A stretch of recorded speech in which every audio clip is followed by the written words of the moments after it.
mas muitos aqui eu ainda não conheço. A Adriana Karen eu conheço, linda, tá vendo? Quanta gente. Ai, Bastante. ai, tem que conhecer todo mundo, quero conhecer todo mundo, todos, quero conhecer todos, um por um. Bom, Então, vamos lá, ó, primeira coisa que eu quero falar é o objetivo desse encontro de hoje, tá?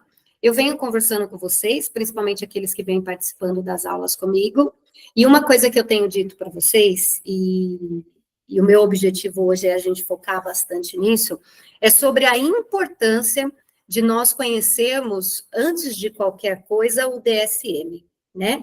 A gente vem falando muito sobre isso.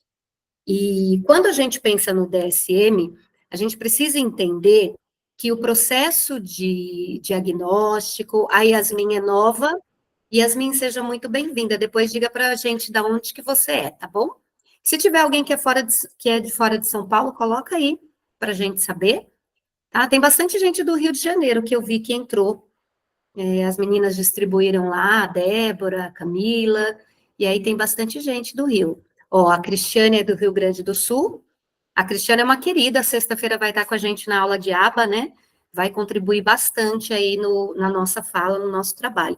Embu das Artes. Que legal, Yasmin. Muito bem-vinda e convida mais gente daí para estar com a gente também, tá bom? Então, vamos lá. Quando a gente fala de diagnóstico, de avaliação, a gente sempre fica pensando assim, como que eu inicio esse processo? E eu venho falando muito com vocês, eu já compartilhei com o grupo vários modelos de anamnese, já expliquei para vocês que os modelos de anamnese, eles precisam ser diferentes, de acordo com o objetivo que a gente tem para alcançar. Então, se eu estou trabalhando com um paciente que tem uma dificuldade, por exemplo, no campo da aprendizagem. Então, eu vou fazer uma anamnese específica. Se eu estou trabalhando com a terapia cognitivo-comportamental, se eu utilizo a TCC como abordagem, eu vou fazer uma anamnese específica. Se eu trabalho com a psicanálise, eu vou fazer uma anamnese específica. Mas o que a gente tem dito é que, indiferente do que eu faça, qualquer processo de diagnóstico, ele começa pela anamnese. E uma anamnese que tenha como objetivo muito certo e responsável conhecer o paciente.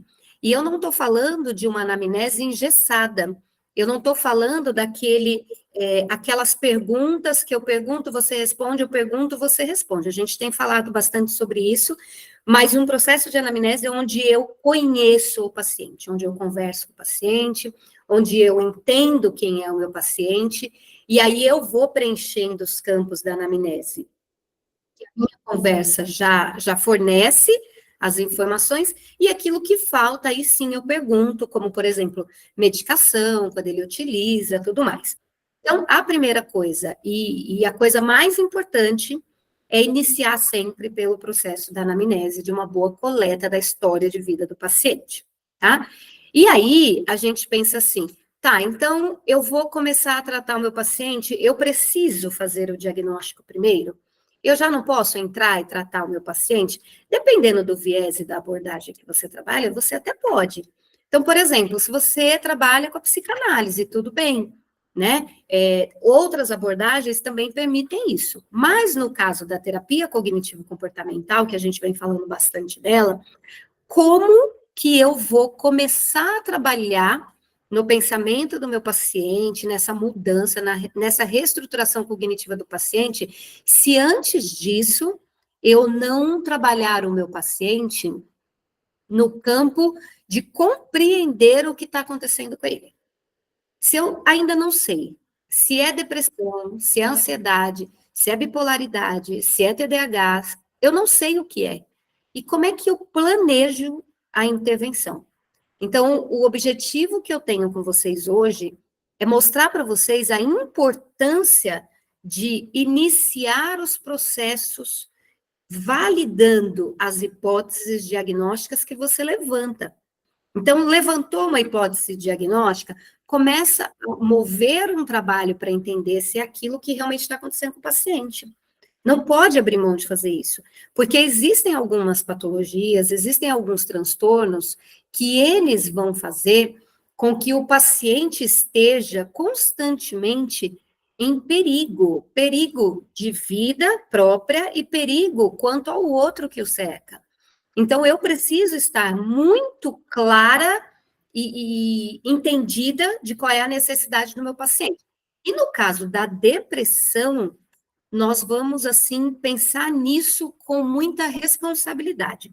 Porque uma das características da depressão que nós temos é exatamente o fato de que a depressão, ela deixa o indivíduo triste, sem vontade de fazer nada, sem vontade de vivenciar as coisas do dia a dia dele, mas principalmente a depressão, ela leva o indivíduo a perder esperança.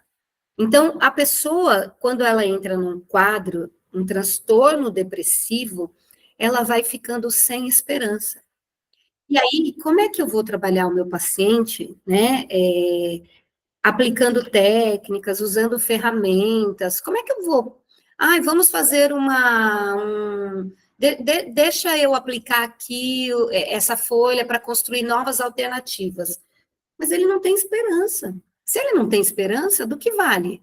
Né? Qual é a perspectiva de amanhã? Não tem. Então, não tem projeto, não tem sonho, não tem expectativa, não tem autoestima, não tem nada. E ele está lá naquele quadro. Então, o paciente depressivo, ele requer um cuidado todo especial nosso e muito humanizado, mas ao mesmo tempo muito técnico.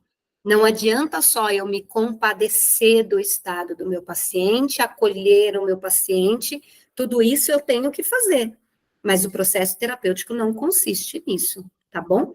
Então, vamos pensar em, já iniciando, dizendo que, então, esse processo depressivo, ele vai consistir, então, em uma mudança, porque a depressão é um transtorno afetivo, que vai causar, então, uma mudança brutal no humor do nosso paciente. E quando a gente fala de depressão, a gente também não está falando apenas, né, quando a gente pensa nesses transtornos afetivos, a gente não está falando só da tristeza, a gente também está falando da alegria, mas não é uma alegria como aquela que nós vivenciamos num estado fora do campo patológico. É uma alegria excessiva, sem controle, que nos tira da realidade. Então, o indivíduo, ele está tão eufórico, ele está tão ligado o tempo inteiro em alguma coisa e fazendo coisas, e principalmente fazendo coisas por alguém que não é ele, fazendo algo pelo outro. Então, vamos trazer isso aí para a clínica. Eu gosto de falar bastante com vocês sobre clínica, sobre a prática do dia a dia do nosso trabalho. O paciente chega, a mulher chega e ela começa a dizer que ela trabalha em casa, que ela arruma a casa, que ela limpa a casa, que ela trabalha fora, que ela auxilia toda a família dela, que todo mundo na família, quando precisa de alguma coisa, liga para ela. Ela é a solucionadora de problemas. O tempo inteiro ela está fazendo alguma coisa, ela não para. Então, ela chega na clínica relatando uma vida extremamente ativa. E ela sai, e ela vai à noite para um barzinho, e ela vai para o trabalho, depois ela vai para a casa das amigas, e depois ela vai passear aqui, depois ela vai passear ali, e ela cuida de um, cuida de outro, cuida de outro. O último diagnóstico que a gente pensa para essa paciente é a depressão, porque a gente tem ainda introjetado em nós esse senso de que a depressão é a tristeza. Mas o que é isso, né? O que é uma pessoa parar a vida dela inteira para viver para outros, o tempo inteiro? Então, o tempo inteiro ela está cuidando de alguém, o tempo inteiro ela está oferecendo para alguém, o tempo dela ela está sempre preenchendo. O único tempo que sobra é o tempo que ela dorme. Fora isso, o tempo dela é totalmente preenchido. O que está acontecendo com ela? Ela está sem motivação, ela está sem esperança de algo para ela está sem objetivo, ela não está olhando para ela, enxergando que tem coisas que podem ser feitas e podem acontecer na vida dela. Então, isso também vai nos mostrar um quadro de uma possível depressão. Então, esses excessos, né, tanto para mais, para mania, quanto para tristeza, isso não é saudável e nós temos que estar atentos, e muitas vezes a gente acaba deixando passar desapercebido. Então, esse é o primeiro alerta que eu quero deixar para vocês. E aí, quando a gente pensa nesses transtornos de humor, a gente vai pensar na bipolaridade, a gente vai pensar no indivíduo unipolar, a gente vai pensar, então, nessa depressão, nessa mania, nos dois juntos, um só acontecendo, outro só acontecendo. Então, toda essa variação do humor, tanto para mais quanto para menos, nós estamos falando de transtornos de humor. Quando nós pegamos o DSM, aqueles que tiverem DSM, deem uma olhada aí na página 183, eu quero conversar com vocês, mostrando o manual para vocês. Quando a gente começa a olhar aqui, nós vamos vendo vários tipos de depressão, mas eu vou falar hoje especificamente da depressão maior, tá? Então, eu vou focar nela porque se nós formos falar da depressão como um todo, né, a gente vai ficar aí bastante tempo e eu não vou conseguir falar muita coisa para vocês. E eu quero que vocês entendam em uma patologia o processo completo, tá? Página 183 do DSM. Segurem aí, tenham paciência, não desistam de mim, não saiam, tá bom? Algumas coisas, elas são cansativas, eu sei, mas elas são necessárias para que a gente possa, de certa forma, para que a gente possa entender o processo desde o início dele.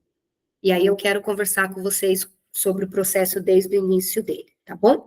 Então, quando você pega aqui, olha, DSM, ele tem como título aqui na página 183, transtorno depressivo maior. Você vai ter na primeira página critérios diagnósticos. Então, vamos treinar a mente para entender como funciona, então, um processo que eu não estou falando de um processo de avaliação psicológica. Não estou aqui ensinando a fazer avaliação psicológica. O processo de avaliação, de testagem, ele é muito mais amplo. Eu estou falando sobre diagnóstico que vai, então, conduzir e nortear o seu processo de intervenção do paciente. Então, eu estou falando com você, psicólogo ou estudante que está se formando, estudando para se formar, e que vai receber no seu consultório pessoas dizendo: eu estou depressiva, eu estou depressivo. E a pessoa vai dizer para você que está depressiva porque ela está extremamente triste e sem vontade de fazer nada. Nesse momento, você vai montar um plano terapêutico. Então, você vai fazer todo aquele processo da conceitualização cognitiva, o levantamento dos problemas, todas aquelas etapas que a gente já falou sobre elas. Você vai fazer tudo aquilo e você vai obter dados daquele paciente e vai precisar dizer: esse paciente realmente tem depressão? Porque se ele não tiver depressão, eu preciso entender o que ele tem que está provocando essa grande tristeza nele ou nela, essa falta de vontade de fazer as coisas, para que eu possa, então, fazer uma intervenção como psicóloga para trabalhar isso que está acontecendo com ele. Eu não posso ficar focada em tratar a depressão se aquele paciente não tem depressão.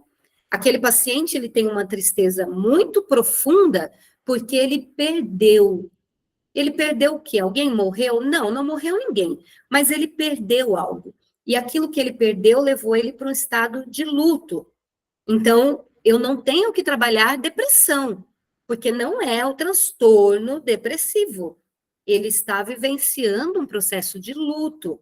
Entendem que faz muita diferença na hora de tratar o paciente? Eu não posso tocar o meu atendimento baseada só na fala dele. Eu preciso validar, eu preciso testar. Será que aquilo que o paciente entende que é depressão, que é ansiedade, realmente é? Ou é outra coisa? E como eu vou fazer isso? Pela minha percepção? pela minha observação do paciente, eu vou abrir o DSM, vou pegar aqui a primeira folha do DSM, olhar se ele tem esses sintomas ou não e dizer que ele é ou não depressivo a partir de uma folha do DSM. Então, é sobre isso que eu quero falar com vocês. Uma folha do DSM, ela não conta história nenhuma. Essa primeira folha do DSM, ela vai dar para mim e para você uma análise quantitativa do nosso paciente. Então, dos sintomas que estão no DSM, quantos aquele indivíduo apresenta? Ah, ele apresenta 5. Ok, isso é uma análise a quantidade. Só que o DSM, ele não trabalha com avaliação, diagnóstico, ele não conduz o processo de diagnóstico com dados quantitativos.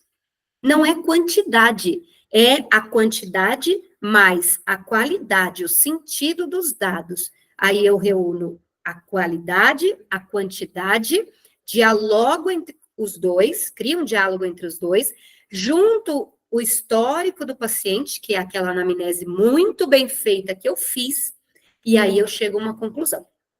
Aí eu digo, realmente, o meu paciente, ele é depressivo.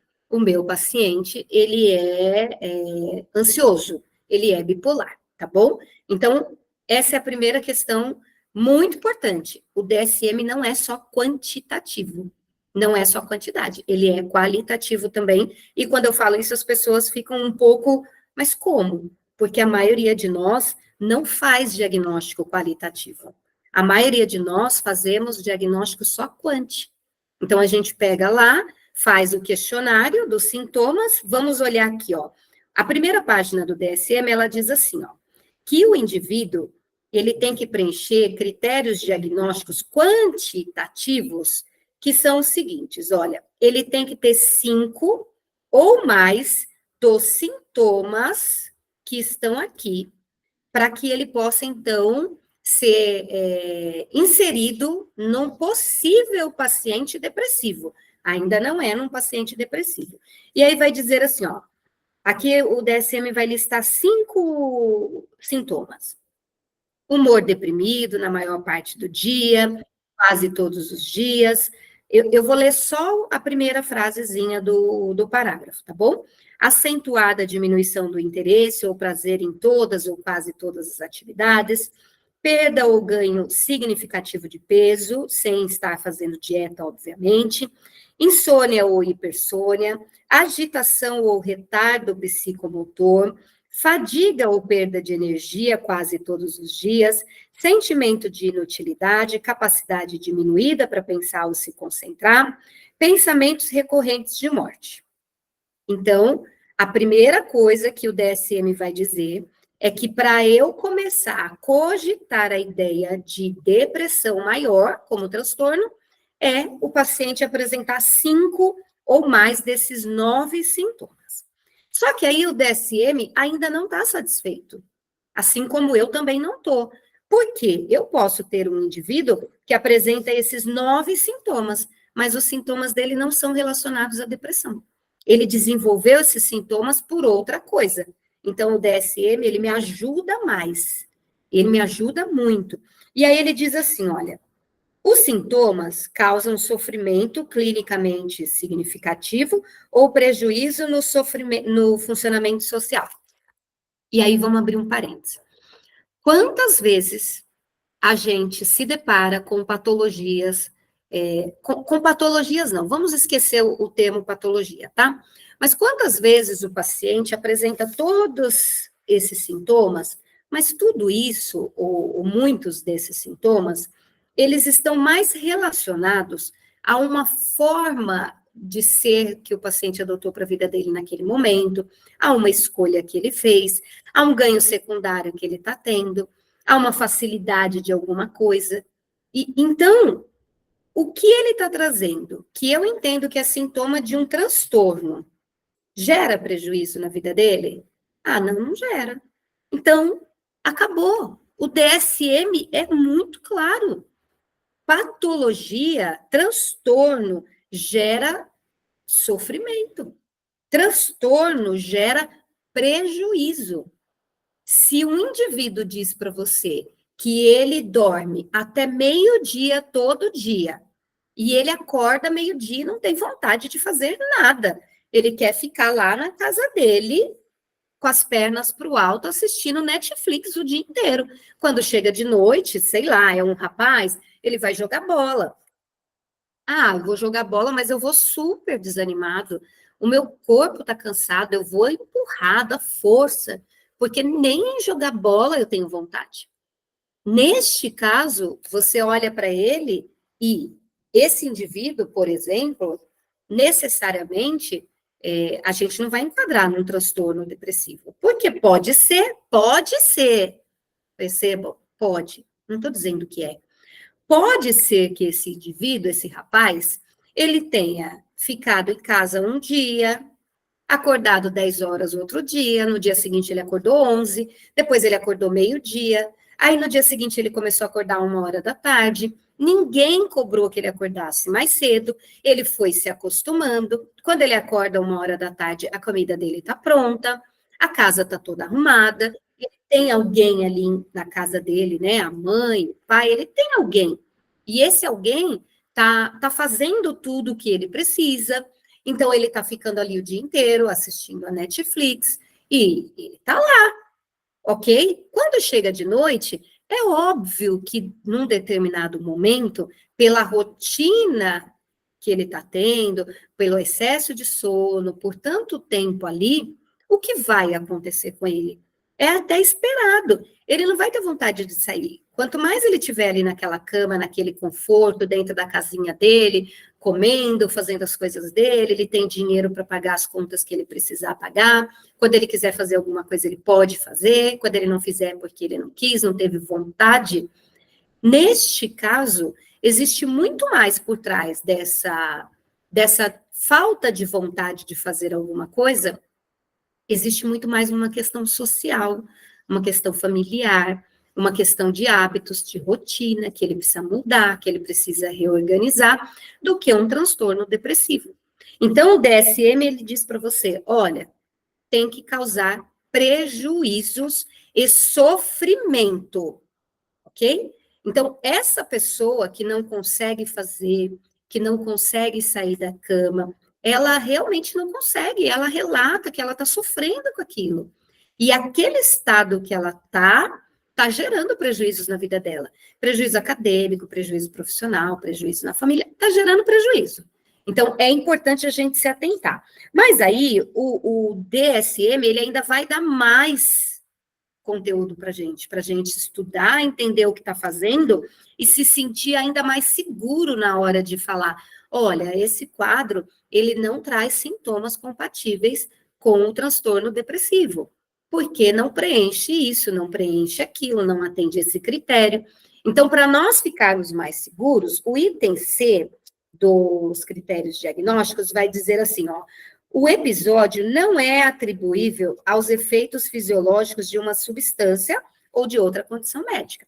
Então, no caso da depressão, o DSM também conta para gente que essa tristeza, essa falta de vontade de fazer as coisas, esse desânimo, ele não pode estar relacionado a um indivíduo que faz uso de uma determinada substância que pode provocar aquilo, lícita ou ilícita, e também não pode estar relacionada a uma condição médica.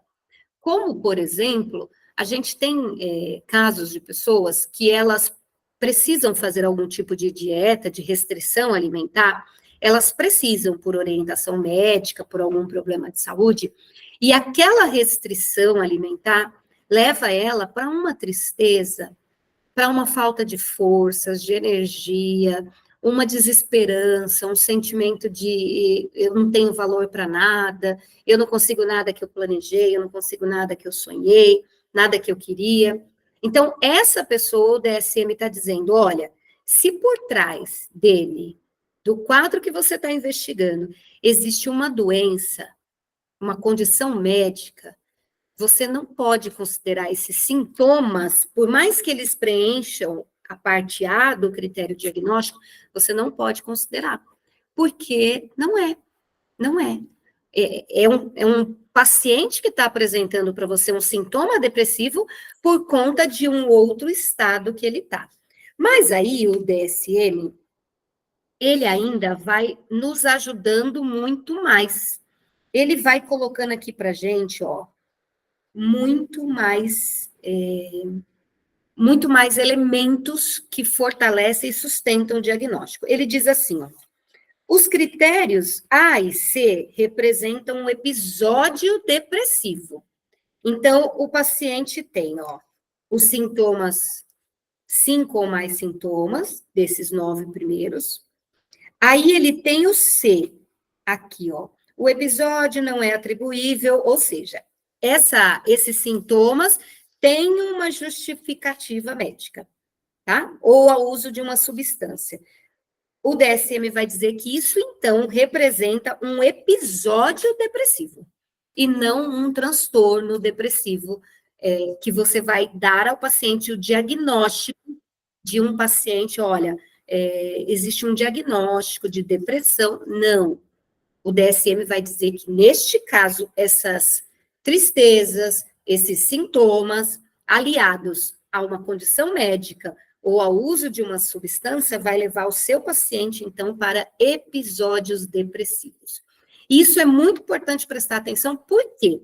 Porque a depressão, ela tende a ter crises, né, episódios recorrentes. A depressão é um estado médico, é um estado de saúde mesmo. A depressão não é, eu acho que assim, até clichê falar, mas eu vou falar, a depressão não é frescura, não é eu não quero fazer, não é eu não estou com vontade, não é. A depressão, ela é um estado que o indivíduo está, que é um estado médico, é uma doença, e ela precisa ser tratada como uma doença. Então, eu estou dizendo aqui pelo DSM que este indivíduo, ele não é depressivo, ele está depressivo. Isso faz diferença, inclusive, para a vida do paciente. Quantas vezes a gente percebe na clínica, e eu falo porque eu tenho bastante contato, bastante experiência, eu já vi muito isso acontecendo, infelizmente, de receber relatórios. Ah, paciente depressivo, paciente depressivo. Ouvi pessoas falando, o paciente tal é depressivo. E aí você vai conversar com a pessoa sobre o DSM para ver se o paciente preenche os critérios, ele não preenche.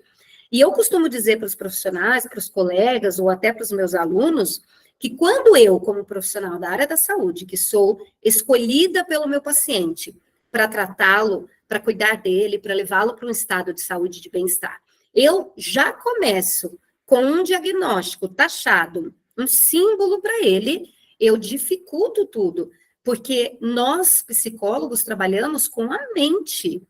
Nós plantamos, através do nosso trabalho, novas formas de enxergar a vida, de pensar a vida na mente do nosso paciente.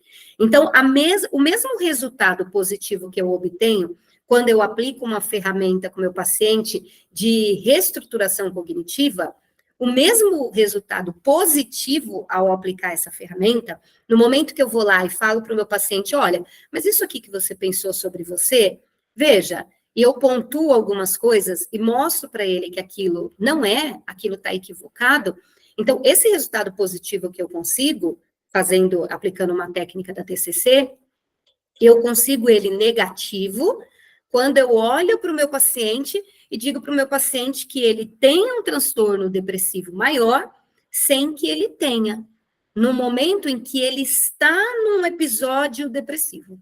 Porque o meu paciente, ele tem em mim figura de autoridade. Então, eu sou a profissional, eu sou a pessoa da área da saúde que ele está pagando para atendê-lo. Aquilo que eu falo tem relevância para ele. Esse discurso de que o psicólogo não vai interferir, não pode interferir, não existe a possibilidade de nós, no nosso trabalho, não interferirmos. Mas a forma que nós interferimos não é uma forma manipuladora, nem tampouco baseada nas nossas vontades ou nas nossas percepções individuais ou nas nossas experiências. Nós vamos interferir com o processo da aplicação das nossas técnicas. Então, o trabalho técnico de psicóloga que eu faço interfere nas decisões que meu paciente vai tomar. E esse é o objetivo da terapia. O objetivo da terapia é mostrar para o meu paciente, através das técnicas que eu aplico, outras perspectivas, outras formas de enxergar as mesmas coisas, para que ele possa, então, buscar novos resultados para a vida dele. Então, se eu não tiver essa responsabilidade de saber que eu estou, sim, influenciando o meu paciente, fica até mais fácil, num determinado ponto, porque aí, não, mas né, foi o paciente que decidiu, foi o paciente que fez, foi o paciente que... Mas não tem isso, gente. Não dá para fazer isso. Porque essa neutralidade teria que ser, então, uma neutralidade de ação. Aí nós teríamos que voltar a pensar num processo onde eu sento, ouço o meu paciente, deixo ele falar tudo o que ele quer e... Então, mas o que você pensa sobre isso? O que você acha sobre isso? O que você tem que fazer sobre isso? E não é só assim, né? O processo terapêutico, a terapia hoje, e cada vez vem evoluindo mais, ela dá para mim, para você, tantas técnicas, tantas formas para trabalhar as demandas do paciente, que não dá para a gente chegar lá na frente do paciente e só ouvir. É claro que eu não tenho que falar para o paciente o que eu penso, né? O que eu penso é sobre mim, não é sobre ele. E não vem ao caso na sessão, porque a sessão é sobre ele e não é sobre mim. Mas eu tenho que usar as técnicas que eu domino, que eu sei manejar na clínica, para auxiliar o meu paciente a chegar numa resposta. E uma resposta que seja o quê?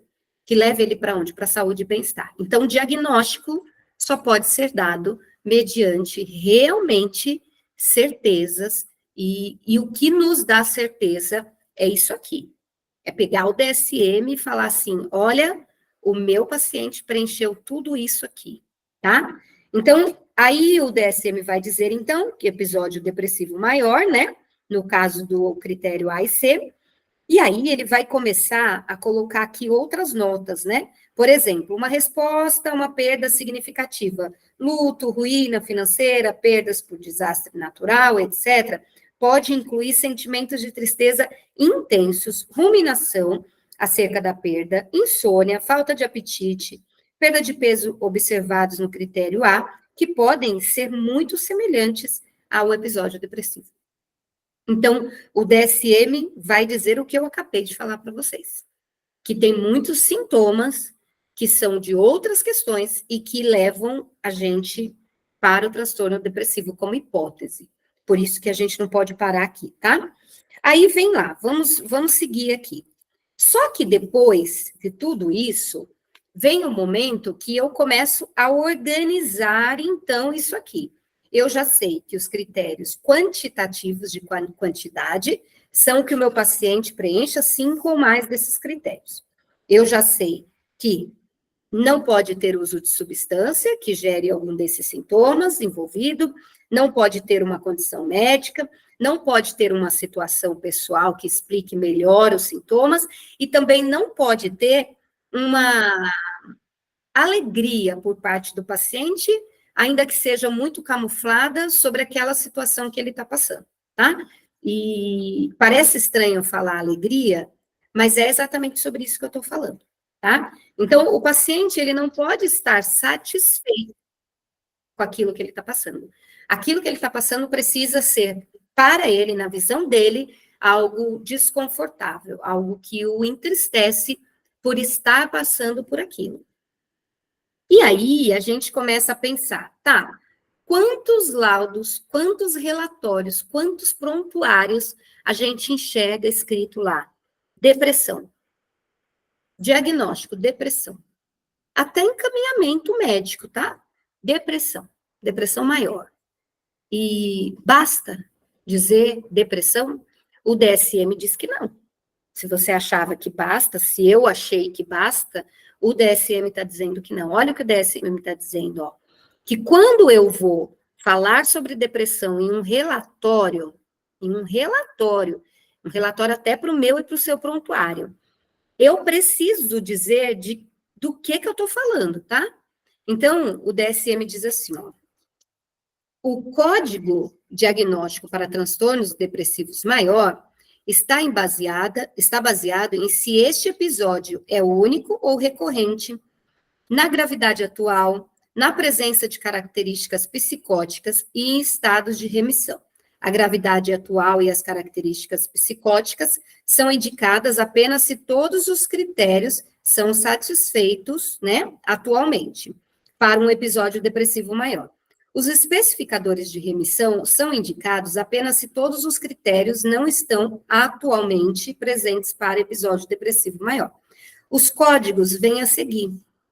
Aí o DSM é maravilhoso com a gente. Para quem tem o DSM, ele nos dá aqui uma tabelinha, vocês não vão conseguir enxergar, depois eu vou ver se eu pego para vocês. Ele nos dá essa tabela, que eu vou ler para vocês, do que ela fala, e ela fala assim, ó, especificar gravidade, curso, episódio único, episódio recorrente, e ela diz, ó, depressão leve, episódio único, F32.0, episódio recorrente.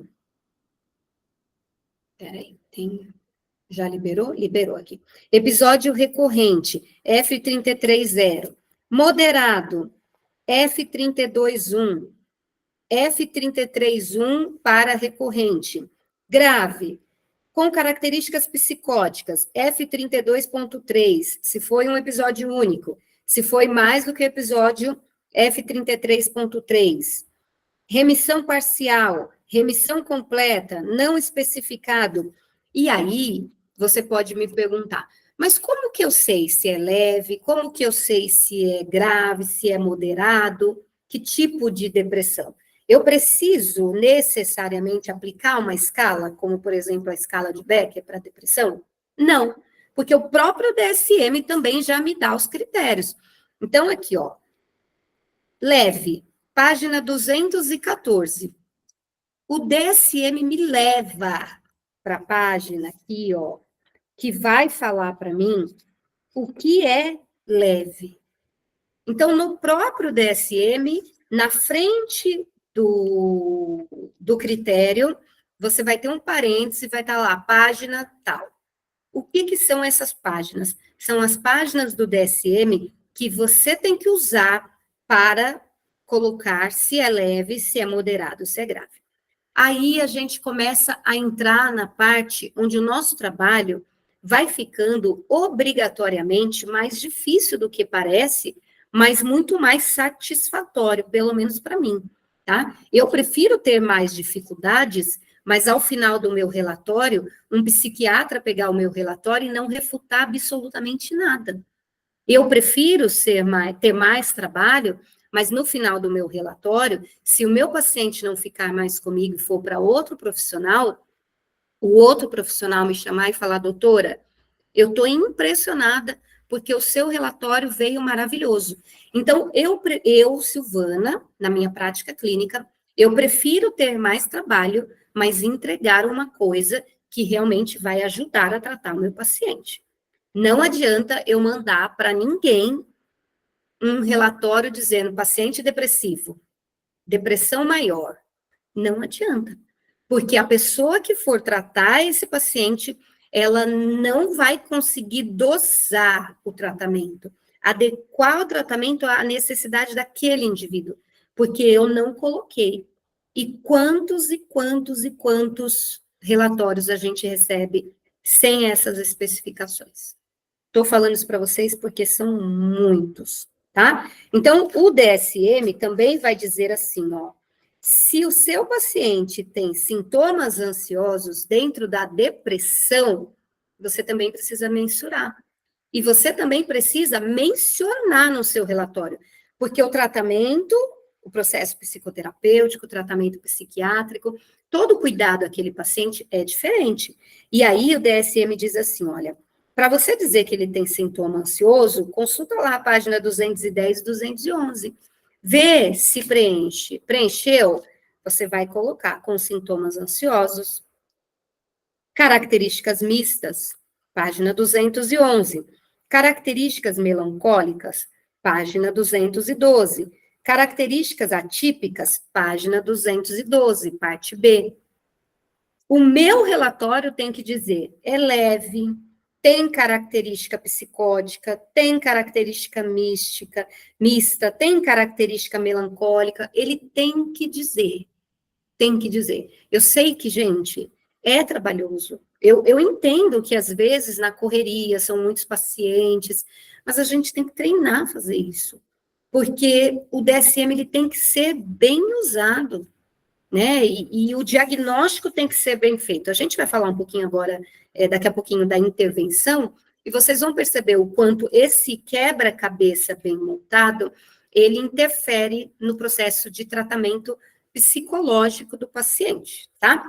Aí, o DSM, ele deu esse monte de código, ele falou sobre um monte de coisa, ele colocou aqui, por exemplo, que o meu paciente depressivo, com transtorno depressivo, moderado, ele pode ter tido início, né, num período periparto, por exemplo, tá? Com padrão sazonal. Tudo isso tá no DSM. Não sou eu que estou aqui falando para vocês para dificultar a vida de ninguém. Tá no DSM. Aí a gente continua, né? E diz assim: tá, mas é só isso? Acabou? Não, não acabou. O DSM continua dizendo assim: que eu e você temos que entender quais as características desse diagnóstico. E ele vai trazer um texto aqui enorme, não vou ler para vocês porque é grande, mas ele vai dizer assim, ó, para começar. O transtorno depressivo maior é definido pela presença de pelo menos um episódio depressivo maior, ocorrendo na ausência de história de episódios maníacos e hipomaníacos.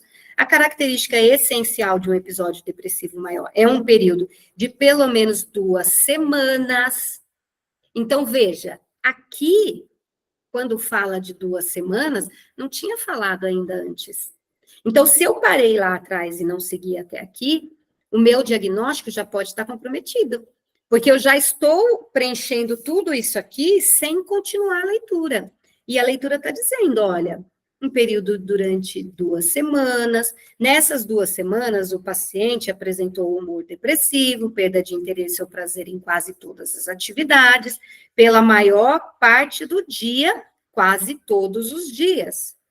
Então, a tristeza é profunda, preenche todos os critérios, mas tem 2 dias da semana que, por algum motivo que eu não sei qual é, a pessoa não passa por esse quadro.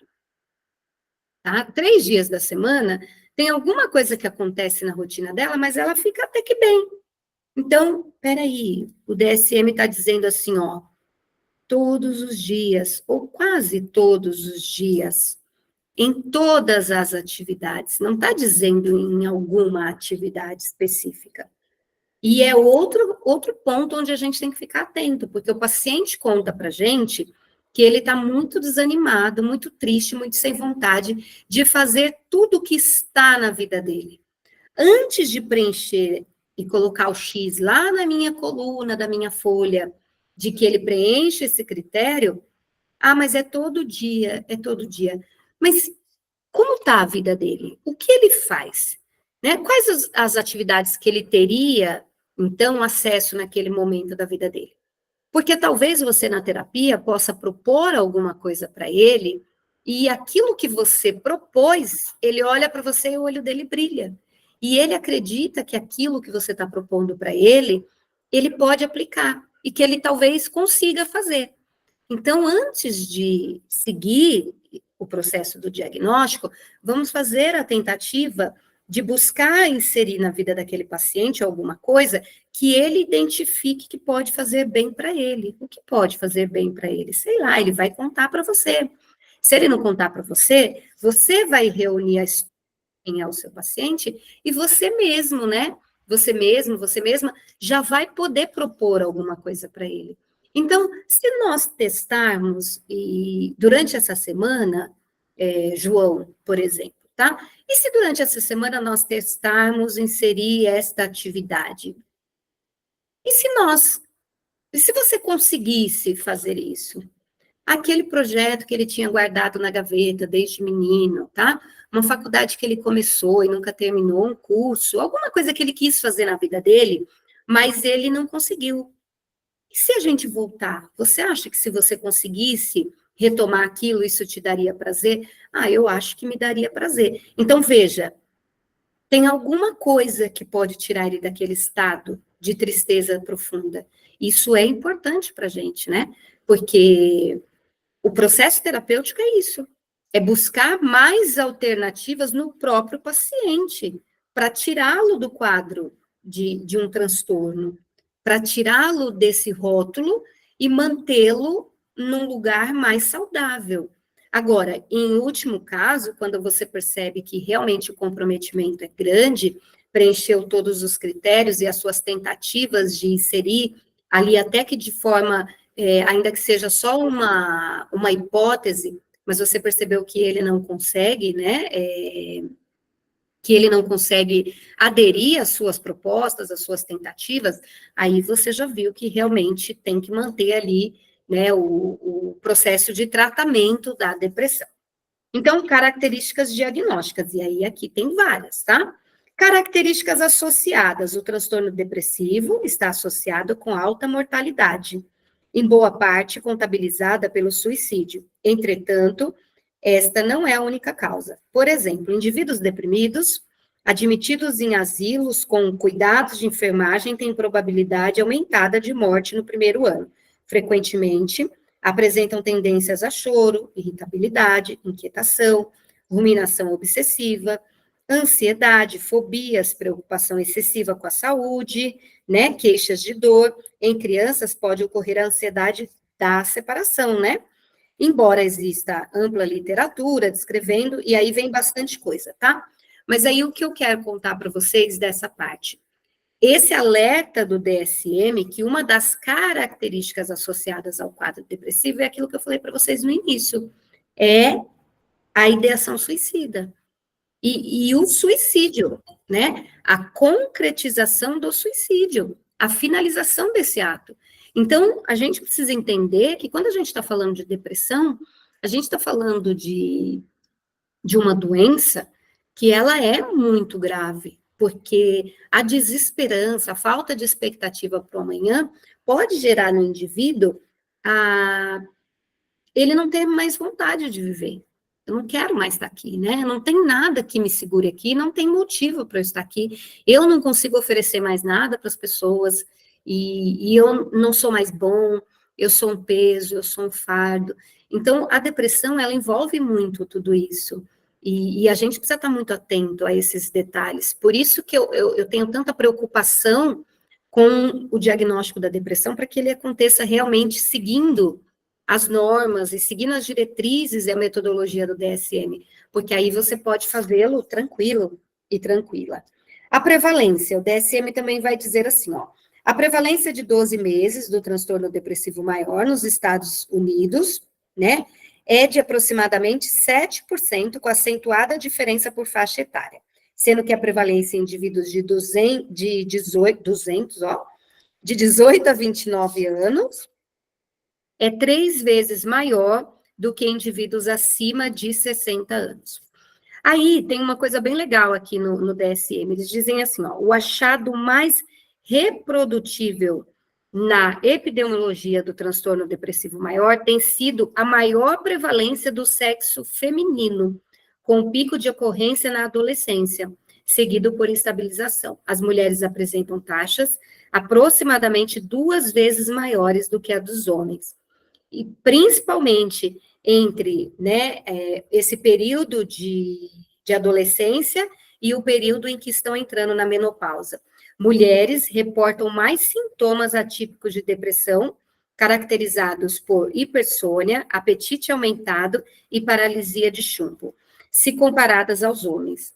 Então, a gente já tem também o DSM dizendo assim, olha, existe uma prevalência ali, né, maior no sexo feminino.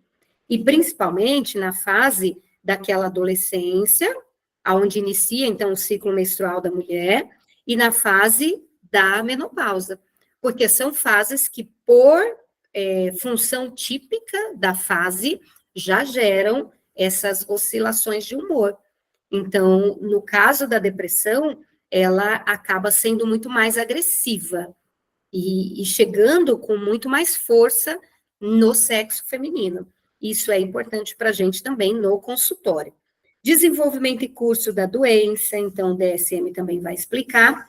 E aí, ó, fatores de risco e prognóstico. Então, por que que é importante nós fazermos a anamnese muito bem feita? Olha os fatores de risco da depressão pelo DSM, página 189. Fatores temperamentais. A afetividade negativa é um fator de risco bem estabelecido para o início do transtorno depressivo maior. E os altos níveis parecem aumentar a probabilidade de os indivíduos desenvolverem episódios depressivos em resposta a eventos estressantes da vida. Então, o DSM diz que um dos fatores de risco são os fatores temperamentais. Eu preciso conhecer o meu paciente na sua história, no seu temperamento, na sua forma de ver a vida e de ser, para eu poder olhar aqui e me sentir ainda mais segura. Fatores ambientais, experiências adversas na infância, particularmente quando existem múltiplas experiências de tipos diversos. Constituem um conjunto de fatores de risco potencial, né? Ah, estava no trânsito, Lu. Que legal. O Wilson também entrou, né? Tá aí no trabalho. Boa noite, Wilson. Que legal. Sejam bem-vindos, tá? Eu vi a Ai, Luciana, a gente não para, né? Só trabalhando, correndo, fazendo as coisas, tudo ao mesmo tempo. Espero que esteja gostando, tá? É que hoje a gente tem que falar bastante, porque isso aqui, quando a gente mexe no DSM, é isso mesmo, tá, gente? Não dá para ser muito, né? Dá para brincar muito, não, que o negócio aqui já vai ficando mais sério, né? Então, vamos lá. Ó, fatores de risco potenciais para o transtorno depressivo maior, né? Então, experiências adversas, já na infância.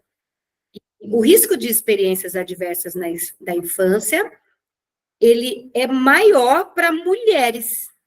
O DSM também traz isso para a gente, né? Então, desde a infância, desde o fator ambiental, que é o fator de risco da infância, dos traumas, dessas situações adversas que uma criança já vivencia desde pequena, elas ainda assim continuam tendo maior prevalência na mulher. E sabe por quê, gente? Por conta do abuso sexual, que tem um número muito maior com mulheres. Não que não aconteça com homens também, mas um número muito maior vai contribuir para o aumento dessa prevalência, de acordo com o DSM. Não sou eu que estou falando, está aqui, tá? Página 189, confiram depois o que eu estou falando. Então, aqui o DSM coloca, ó, o risco de experiências adversas na infância parece ser desproporcionalmente maior para mulheres, incluindo abuso sexual, o que pode contribuir para a maior prevalência da depressão neste grupo, tá? Então, outros determinantes sociais de saúde mental, como baixa renda, baixo nível educacional, racismo, outras formas de discriminação, também são associadas ao maior risco do transtorno depressivo. E eventos estressantes na vida são bem reconhecidos como precipitantes de episódios depressivos maiores. Porém, a presença ou ausência de eventos adversos na vida, né, podem também oferecer um guia útil para o prognóstico ou para a seleção do tratamento. Então, o DSM, mais uma vez, vai dizer para a gente que eu preciso, não é uma questão de vontade, eu preciso conhecer a história da vida do meu paciente por inteiro. Se o meu paciente tem um indicativo de depressão, seja ele do nível que for, pode ser baixíssimo. A primeira coisa que eu tenho que me preocupar eu fiz uma anamnese bem feita. A minha anamnese tem perguntas que são indispensáveis quando eu penso na depressão, como, por exemplo, lembra de algum trauma que você teve na infância? Quais as situações que você lembra ter passado, que te entristeciam, né? Como que era a sua relação na escola, com as pessoas? Você conseguia fazer as atividades? O que que você achava? O que você pensa sobre você como criança? Né? Você era uma menina, um menino estudioso, você ia bem na escola? Como que... Me conta essa história, traz para mim o que você lembra sobre você, né? E com quem você andava? Você ficava muito na sua casa sozinho? Já teve algum acidente de carro que você se lembra? Então, são coisas que a gente tem que ir puxando do paciente, porque muitas vezes, para o próprio paciente, isso não tem relevância contar. Então, tem coisa que o paciente não conta porque ele acha que não é importante. Mas nós não podemos achar, junto com o paciente, que não é importante. Porque eu preciso saber. Como que seu pai falava com você, né? Como que sua mãe falava com você? Porque, gente, às vezes a gente percebe no paciente que a questão da tristeza, ela não é algo relacionado a um transtorno, ela é algo relacionado a vivências, a experiências que aquela pessoa passou, a forma que aquela pessoa foi tratada, ao jeito que as pessoas que rodeiam ela falavam e ainda falam com ela. Então, a gente recebe no consultório muitas pessoas que, na verdade, elas estão muito machucadas pelo outro. E, às vezes, por uma forma de ser dela, ela não consegue falar para o outro que o outro a machuca, ela não consegue expressar o que ela sente em relação às coisas que acontecem, e tudo isso vai ficando ali, né? Naquele terreno que a gente falou em uma das nossas aulas, aquele terreno que a gente pode dar o nome de inconsciente, aquele terreno que a gente pode dar o nome do campo da memória, aquele terreno que, se você, dependendo da abordagem que você utilizar, você pode falar que são as interpretações que o indivíduo foi tendo durante a vida das situações que ele passou. Então, tem sempre um lugar onde as coisas vão sendo guardadas pelas pessoas. E esse lugar onde eu guardo as coisas, ele é normalmente a fonte, né? O lugar de onde jorra muitas angústias. E a psicologia, ela trabalha com a definição de saúde e doença, pensando não só no transtorno. Então, o estado patológico para nós psicólogos não é exclusivamente transtorno. O estado patológico para nós psicólogos é o estado de sofrimento, ausência de bem-estar. Então, o indivíduo que está em ausência de bem-estar, ausência de alegria da vida dele, ausência de saúde, ele está patológico. E o patológico não é com um CID por trás dele. Tá? Não é, não é. Para nós que somos psicólogos, a patologia é a ausência do bem-estar, da saúde. E a ausência do bem-estar pode ser provocada pela morte de um pet na vida de uma pessoa. E essa pessoa pode, por conta daquela perda, daquele luto de um pet, ela pode entrar num quadro patológico. E eu não vou achar um CID para colocar nela. Eu não vou achar. Mas ela ainda é o meu objeto de trabalho na clínica psicológica, porque ela está num campo patológico, ok? Eu e você, em vários momentos da vida, estamos num estado patológico. Como assim? Eu não tenho. Nossa, eu nunca fui diagnosticada com nada. Não precisa.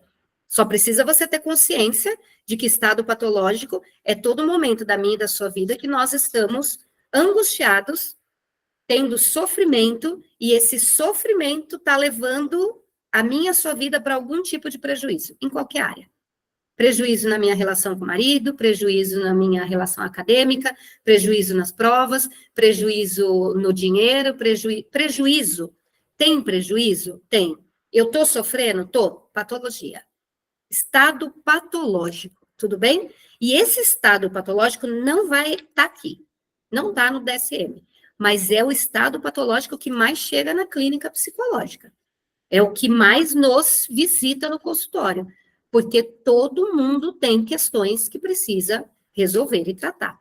Então já fica aí, ó, quem não estiver fazendo terapia, de todos vocês, tem que fazer terapia. tem que fazer terapia, tá bom? Então, vamos lá.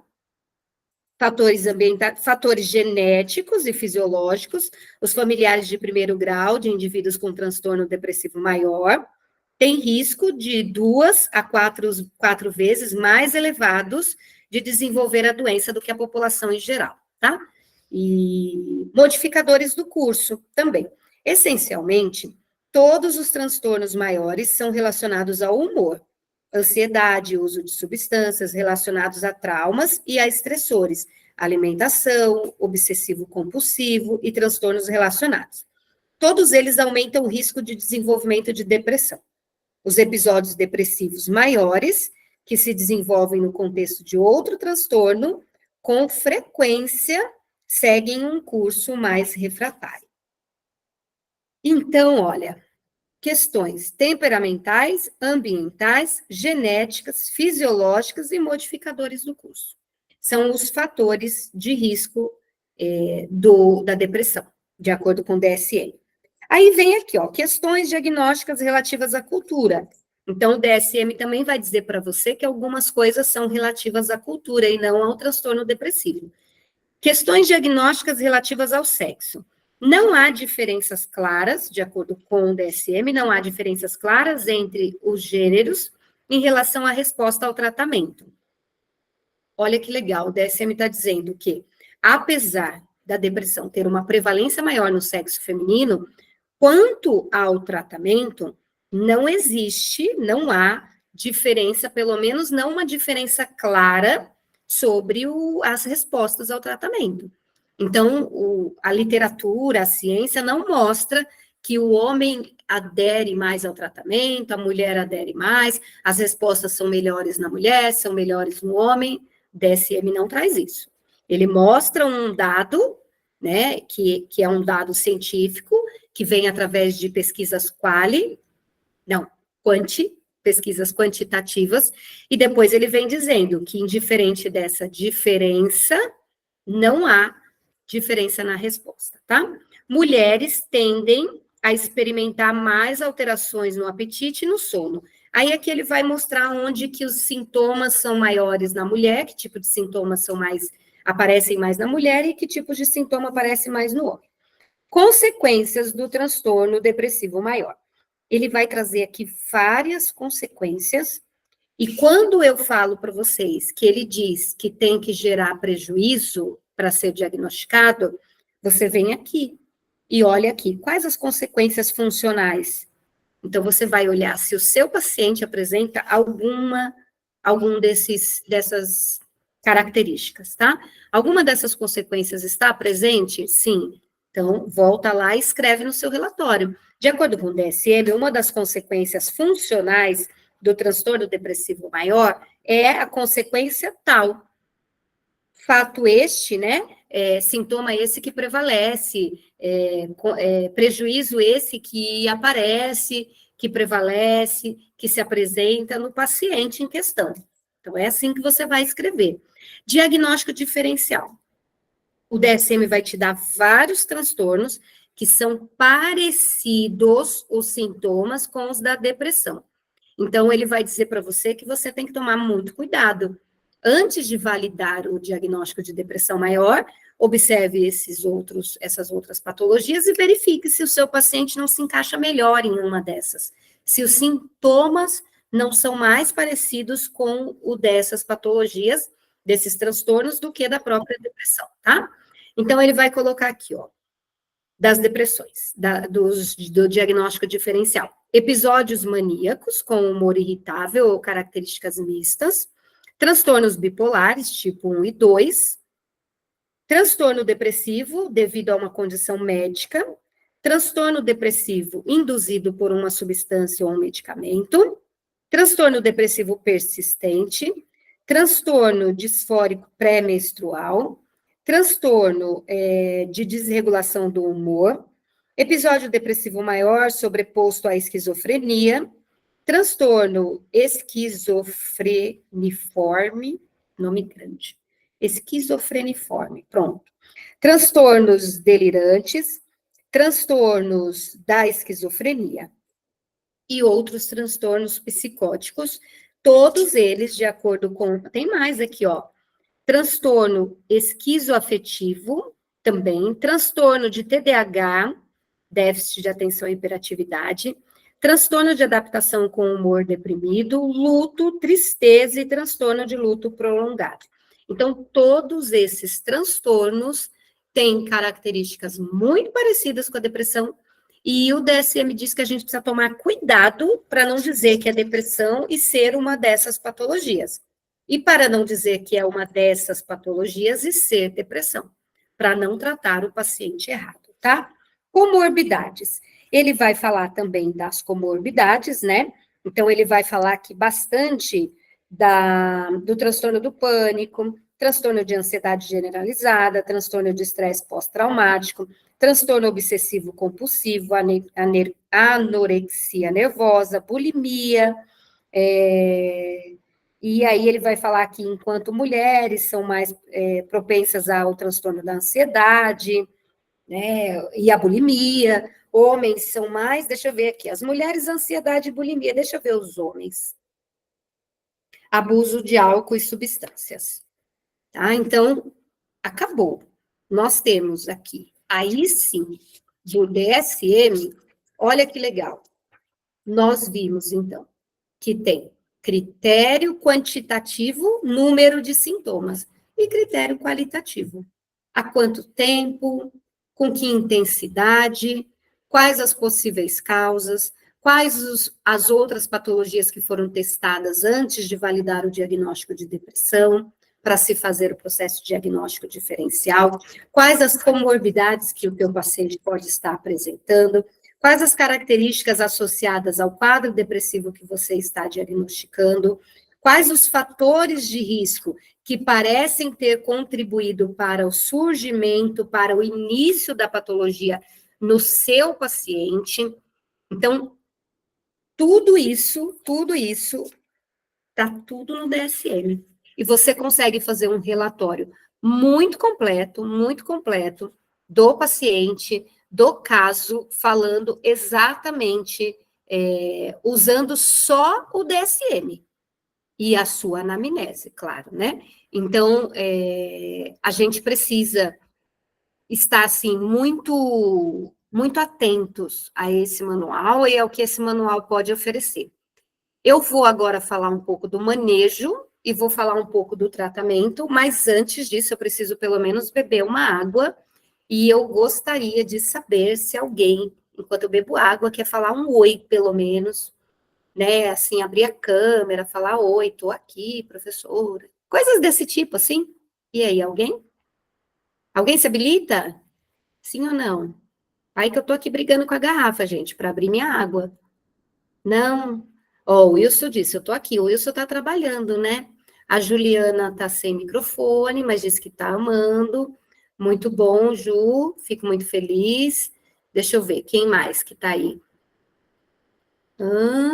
A Shirley tá aí. A Arlete. Vocês estão gostando? Já que não quer abrir o microfone, escreve.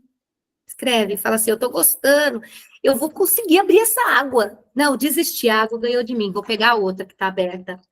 Nossa. Ó, tá gostando, amando, gostando. Por que que não abre o microfone para falar? Fala para mim, por que que vocês não abrem o microfone? Porque vocês sabem que eu sinto falta de ouvir vocês Oi, falando. tô aqui. Ai, obrigada, Jussana. Pelo amor de Deus, o que é isso? Você não está só, estamos todos aqui. É porque nós estamos impactados com a aula. Olha, Jussana, sei. A câmera da Laís não funciona. Essa foi boa, né? O Gabriel veio aqui abrir a garrafa para mim. Muito obrigada, Gabriel. Salvou a pátria aqui. Ele me viu sofrendo aí pela câmera, né? Se compadeceu da professora, veio abrir minha garrafinha aqui. A Arlete está no escuro, Arlete. Está no trabalho? Está em casa? Pro, tá maravilhoso o curso. Ah, abriu o microfone, isso, ótimo. Pronto. Ô, gente, pelo amor, né? Vocês sabem como eu sou uma pessoa. A Arlete está no carro. Vocês sabem que eu sou uma pessoa afetiva, emotiva, Eu gosto de ver vocês, gosto de ouvir vocês. E aí, agora, então, eu vou beber água, porque senão o Gabriel vai falar, poxa, subi para abrir a água e ela não bebeu a água. Deixa eu ver quem mais está aí. A Michele, fala você, Michele, que você fala bem também. Vai, fala aí um pouquinho. Nem abre o microfone, né? Ela se esconde. Júnior, fala você. Quem é que deu o tchauzinho ali? A Juliana. Ah, Juliana, abre o microfone, Juliana. Não, Juliana. Vou te contar, viu? Ô, Ô, mulher de Pro, Deus. Oi. dá muita diferença do DSM, o 5 para o TR? Então, tem muita diferença na escrita do texto, né? Então, o DSM-5 sem a revisão, ele não é mais confiável, né? Porque às vezes você usa para colocar num relatório, num laudo, alguma coisa, e ele vai ser questionado, porque a linguagem já está bem diferente. Tem muitos termos atualizados. A psicologia tem muito isso, né, gente? As mudanças de termo, alguns termos que são extintos com o passar do tempo, alguns que se percebe que eles não são mais aplicáveis, né, ao contexto dessa nova sociedade, dessa sociedade que vem evoluindo. Então, tudo isso acaba dificultando um pouco você usar um material que não está atualizado, tá? Não é indicado.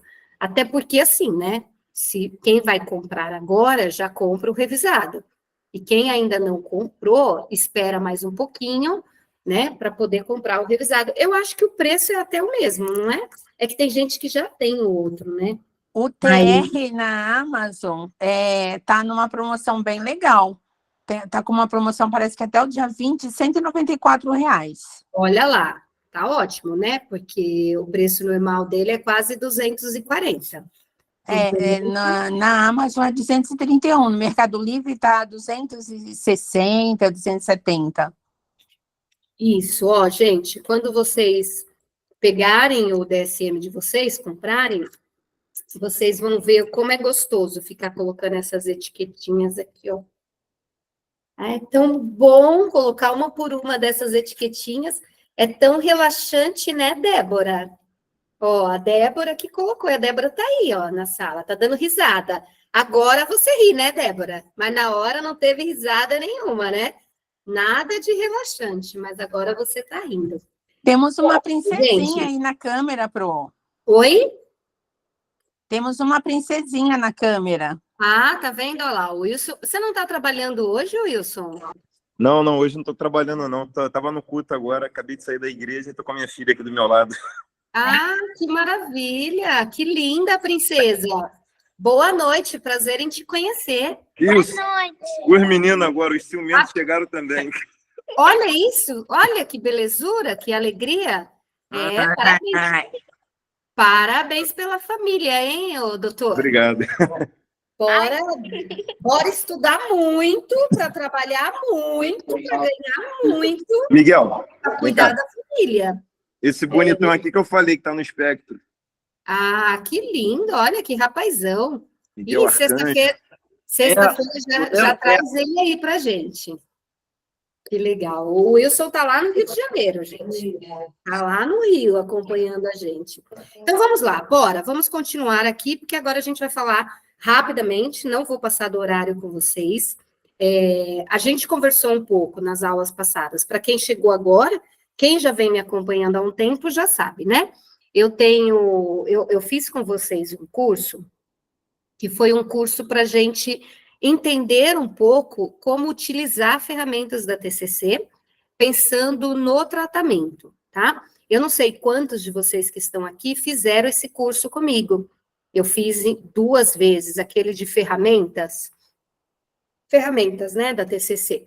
No curso, eu trabalhei 2 coisas. A primeira coisa que eu trabalhei foi a conceitualização do caso. Foi a gente entender exatamente de onde vem tudo aquilo que o paciente está trazendo como sintoma, tudo aquilo que o paciente está trazendo como prejuízo, tudo aquilo que vem deixando o paciente desconfortável desanimado, triste, ansioso, enfim. Então, o quadro de demanda que o paciente traz para mim, para você, ele tem uma origem, tá? Então, eu não sei quantos de vocês fizeram, mas é importante vocês terem esse conhecimento, porque isso vai mudar a forma de tratar o paciente. O paciente, ele chega e ele conta ele relata para você aquilo que ele consegue relatar. Tem pacientes que, dependendo do quadro, principalmente quando a gente fala de depressão, ele não consegue contar para você pelo que ele está passando. O comprometimento é tão alto, tão grave, que ele não tem elemento simbólico para mostrar para você a realidade que está acontecendo com ele. Então, dentro dele, dentro da mente dele, existe um abismo muito grande, existe uma tristeza e um vazio. Eu acho que vazio é uma palavra bem interessante para a gente utilizar, porque eu ouço isso muito na fala do paciente, quando ele está no episódio depressivo, e ele relata muito, os pacientes relatam muito esse vazio.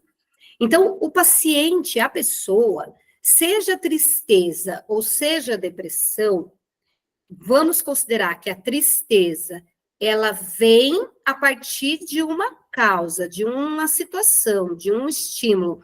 Alguma coisa aconteceu, e essa coisa que aconteceu, ela é capaz de justificar essa tristeza.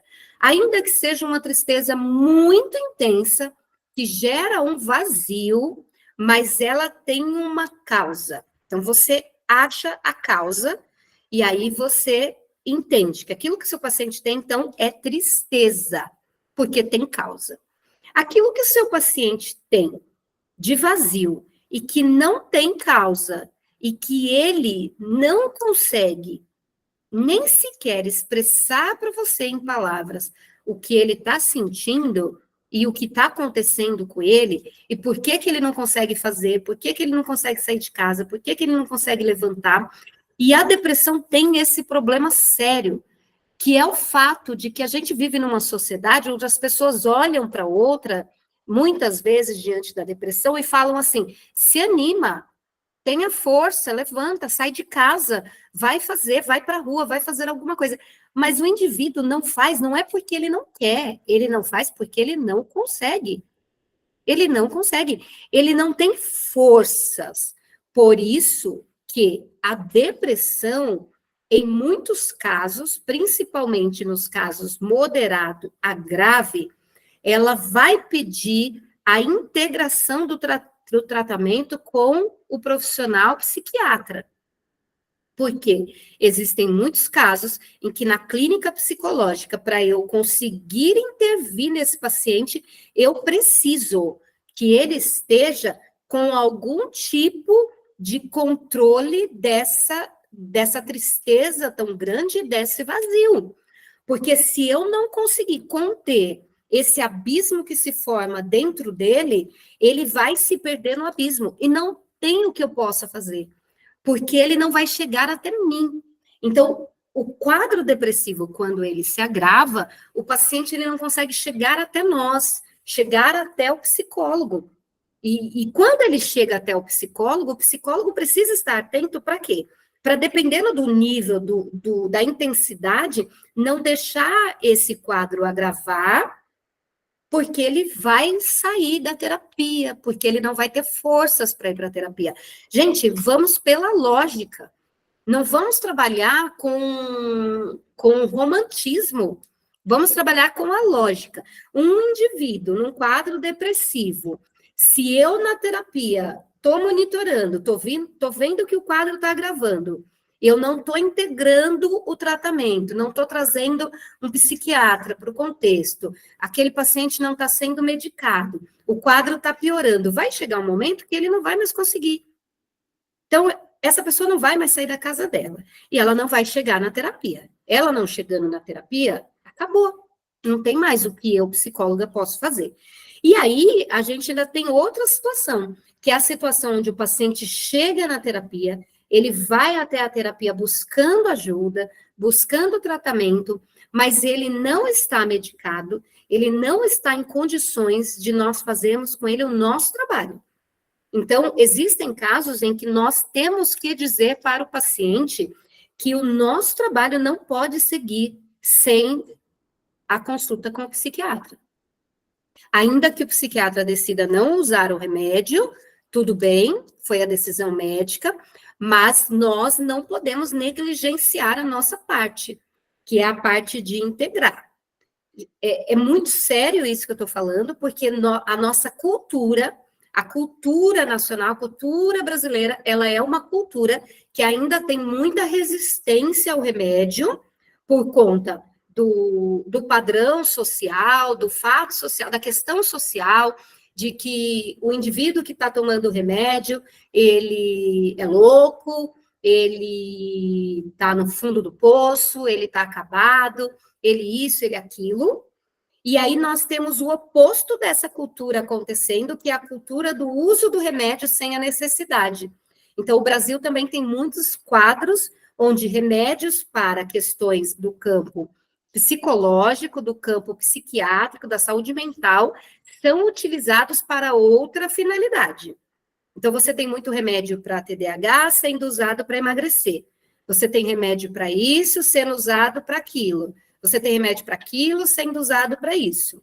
Tá? Então, é essa bagunça que se faz em torno da medicação, em torno do trabalho do profissional da área da saúde, é muito prejudicial para nós. Então, nós precisamos sempre saber medir, tá? Então, a ferramenta de conceitualização cognitiva que eu ensinei para vocês, ela é exatamente para isso. Se alguém não tiver feito o curso, não fiz, não estava na época no grupo, não tive acesso a esse curso, eu vou pedir depois para alguém deixar o link do curso aqui no chat. É chat? É chat, né? Tem gente que fala mais chique, assim, né? Eu falo chat mesmo. Então, no chat, pronto. Vou pedir para colocar o link do curso, vai lá, pega esse curso, faz ele inteiro, mas vai fazer só a primeira parte, é chat mesmo, né? E tá vendo como é chique? Chat. É porque tem uma pessoa que conversa comigo que fala que é chat. Aí eu falo, chat é tão feio. Ele fala, não é chat, não, chat... Mas deixa para lá isso aí, que eu já vou nos meus devaneios, não dá certo, né? Volta, Silvana, vamos lá. Então, eu vou deixar aí para vocês, tá? Ó lá. Então, medicação para uma coisa, medicação para outra e bebida alcoólica. Então, a gente tem muito esse cenário, né? Infelizmente, a gente tem muito esse cenário. A gente tem o cenário de pessoas que, por conta de querer beber, não aderem à medicação, né? Então, não posso tomar os dois juntos, já que tem que abrir mão de um, vou abrir mão da medicação. Vou te contar, viu? Então, olha os desafios que a gente enfrenta. Mas a gente tem que trabalhar para quebrar isso, para mudar essa história, para nos formarmos, e a minha luta é essa, é para formar profissionais que venham com uma linguagem diferente, que venham com uma oratória diferente diante do paciente, e que não tenham nem preconceito e nem um uso desnecessário. Não é nem para mais, nem para menos, tá?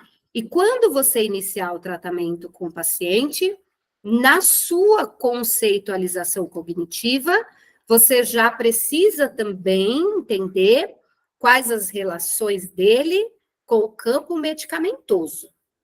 Precisa estar lá no seu prontuário, principalmente paciente que tem questões depressivas, que tem quadro depressivo. O paciente tem quadro depressivo, o paciente está com episódio depressivo, está precisando de um cuidado especial. Qual é a relação que o meu paciente tem com medicação? Eu preciso descobrir. Então, já anota aí que quando eu trabalho um paciente com hipótese de depressão, na conceitualização do caso, eu já tenho que dizer qual é a relação e qual é a crença que ele tem sobre medicação, tá?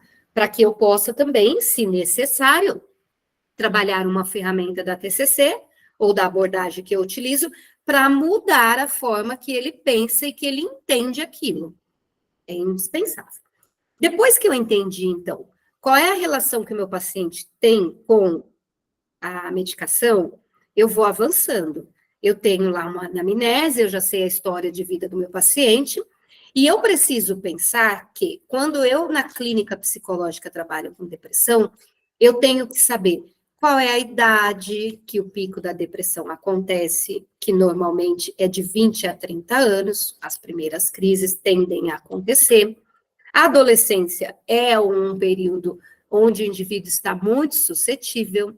Eu tenho que entender que traumas e vivências angustiantes demais para um indivíduo também são fatores que podem provocar, sim, a depressão. Então, eu tenho que fazer todo esse levantamento. Então, eu vou levantar a anamnese, vou entender as crenças do meu paciente quanto àquilo que envolve o tratamento da depressão, e aí vou incluir a questão da medicação nisso, o que ele pensa sobre a medicação, e depois eu vou incluir ali no meu levantamento de dados toda uma história sobre traumas, experiências angustiantes, excessivas, desde a infância, que o paciente é capaz de relatar para mim. Tudo isso tem que estar sempre muito fácil de você acessar. Aluno que já teve aula comigo sabe, principalmente quem já fez supervisão comigo, eu sou muito a favor de mapa mental. Eu acho que você construir um mapa mental do seu paciente e deixar ele ali na sua frente para você poder visualizar de forma clara, rapidamente, todo o contexto que permeia ali a história do paciente e que perpassa a história daquele indivíduo é fundamental para você pensar na estratégia. Fiz isso, anamnese, conceitualização de caso muito bem feita, muito estruturada. Agora eu preciso escolher uma abordagem, uma forma de trabalhar o paciente, e eu vou falar aqui para vocês da terapia cognitivo-comportamental, e abro um parênteses enorme para dizer para vocês que na psicologia existem outras formas de trabalhar a depressão, outras abordagens, tantas outras. Eu estou falando da TCC, mas existem tantas outras abordagens. Na verdade, a psicologia como um todo, ela pode trabalhar a depressão, tá bom? Então, vamos falar da TCC. E a partir da TCC, qual é a ideia da terapia cognitivo-comportamental? Qual é a ideia central da TCC? A gente também está falando isso. A ideia central da TCC é a ideia de que nós temos uma forma de pensar sobre as coisas. Esses pensamentos, muitas vezes, eles são automáticos, eles aparecem na hora. E muitos deles já não são mais pensamentos automáticos, já são crenças enraizadas, fortes, que nós construímos durante a nossa vida. O paciente depressivo, ele continua sendo um paciente que está dentro da ideia central da TCC. Então, a TCC continua entendendo que esse indivíduo, ainda que tenha um quadro depressivo, ele tem uma forma de enxergar ele mesmo, uma forma de enxergar o outro e uma forma de enxergar o mundo. E que ele, quando enxerga ele, o outro e o mundo, ele pensa algo sobre ele, sobre o outro, sobre o mundo. E quando ele pensa, ele sente muitas coisas, muitas emoções, muitos sentimentos se constroem naquele indivíduo. E esses sentimentos e essas emoções, elas vão guiar o comportamento, as decisões, as ações, as escolhas daquele paciente. Então, o paciente, ainda que ele tenha o transtorno depressivo, ele continua sendo um indivíduo, uma pessoa. Ele não é o transtorno. Isso é fundamental. Não só no caso da depressão, mas qualquer transtorno. O paciente tem o diagnóstico? Tem. Tem coisas que são daquele diagnóstico, daquele quadro daquele transtorno? Tem. Mas ele continua sendo ele. Ele continua sendo uma pessoa. E desde que ele se entende por gente, desde criança, ele vive, ele aprende o que é a vida. e ele vai construindo formas de pensar, inclusive resiliência ou não, para enfrentar melhor o quadro patológico. Então, eu, psicóloga, eu não estou ali cuidando de um transtorno depressivo maior. Eu estou ali cuidando do João, que tem o transtorno depressivo maior e que esse transtorno gera esse prejuízo e gera esse sofrimento no João. A Camila entrou. Falei de você agora há pouco, Camila. Camila, que é do Rio de Janeiro. No começo da aula, falei de você aqui. Boa noite. Boa noite. Desculpa, fiquei enrolada e não consegui entrar mais cedo. Tem problema, depois eu vou mandar a aula para vocês. Então, esse transtorno, esse transtorno que o indivíduo tem, vem para a clínica psicológica e eu posso não dar conta, como psicóloga, de trabalhar o transtorno. É uma doença. E no caso da depressão, ainda mais complicado, por conta de toda a recorrência, de toda a história que essa doença constitui naquele indivíduo, né? Então, eu não posso olhar para a depressão, para tratar a depressão, porque eu vou, no meio do processo, começar a me sentir frustrada. O que eu, psicóloga, tenho que tratar? Os prejuízos que a depressão causa no meu paciente. O que eu, psicóloga, tenho que tratar? A forma que meu paciente conhece e dialoga com o transtorno que ele tem. Porque ele tem o diagnóstico, ele veio para mim, ele está em acompanhamento comigo, e eu preciso fazer com que ele, na vida dele, dialogue com esse transtorno. Porque ele vai viver com aquele transtorno. Aquele transtorno vai acompanhando ele. Então, eu não posso querer tirar da mente dele, eu não posso querer fazer ele desconsiderar que o transtorno existe, eu não posso minimizar o que é o transtorno para fazer um processo de ajudar o paciente, de ser boazinha com o paciente, de olhar para o paciente e falar assim, não, olha, vai ficar tudo bem, vamos lá, vamos fazer o tratamento, se você aderir ao tratamento vai ficar tudo bem, vai dar tudo certo, você não vai ter crise, não vai passar pelo episódio depressivo, né, a gente vai conseguir fazer um bom trabalho na terapia. Não é isso. Isso pode acontecer? Não sei, né, pode acontecer. Eu já vi muitos casos do paciente que ele fica muitos e muitos e muitos anos sem ter nenhum episódio. Mas também existe a chance de alguma coisa acontecer na vida dele e ele ter uma crise, porque ele tem o transtorno, tá? Então, o meu trabalho é minimizar impacto, conscientizar o paciente do transtorno, dos cuidados que ele tem que ter, daquilo que está no campo de ação dele, da importância da medicação, da importância do automonitoramento, e a terapia cognitivo-comportamental, ela oferece para a gente diversas ferramentas que são extremamente eficientes nesse processo. Então, na TCC, a gente tem ferramentas que vão monitorar as emoções do paciente no decorrer de uma semana inteira, para que o próprio paciente possa visualizar como que está o humor dele. A TCC tem ferramentas eficientes que podem mostrar para o paciente que aquilo que ele pensa sobre ele não é adequado à realidade de quem ele realmente é, e isso vai minimizar o impacto e o prejuízo da depressão na vida dele.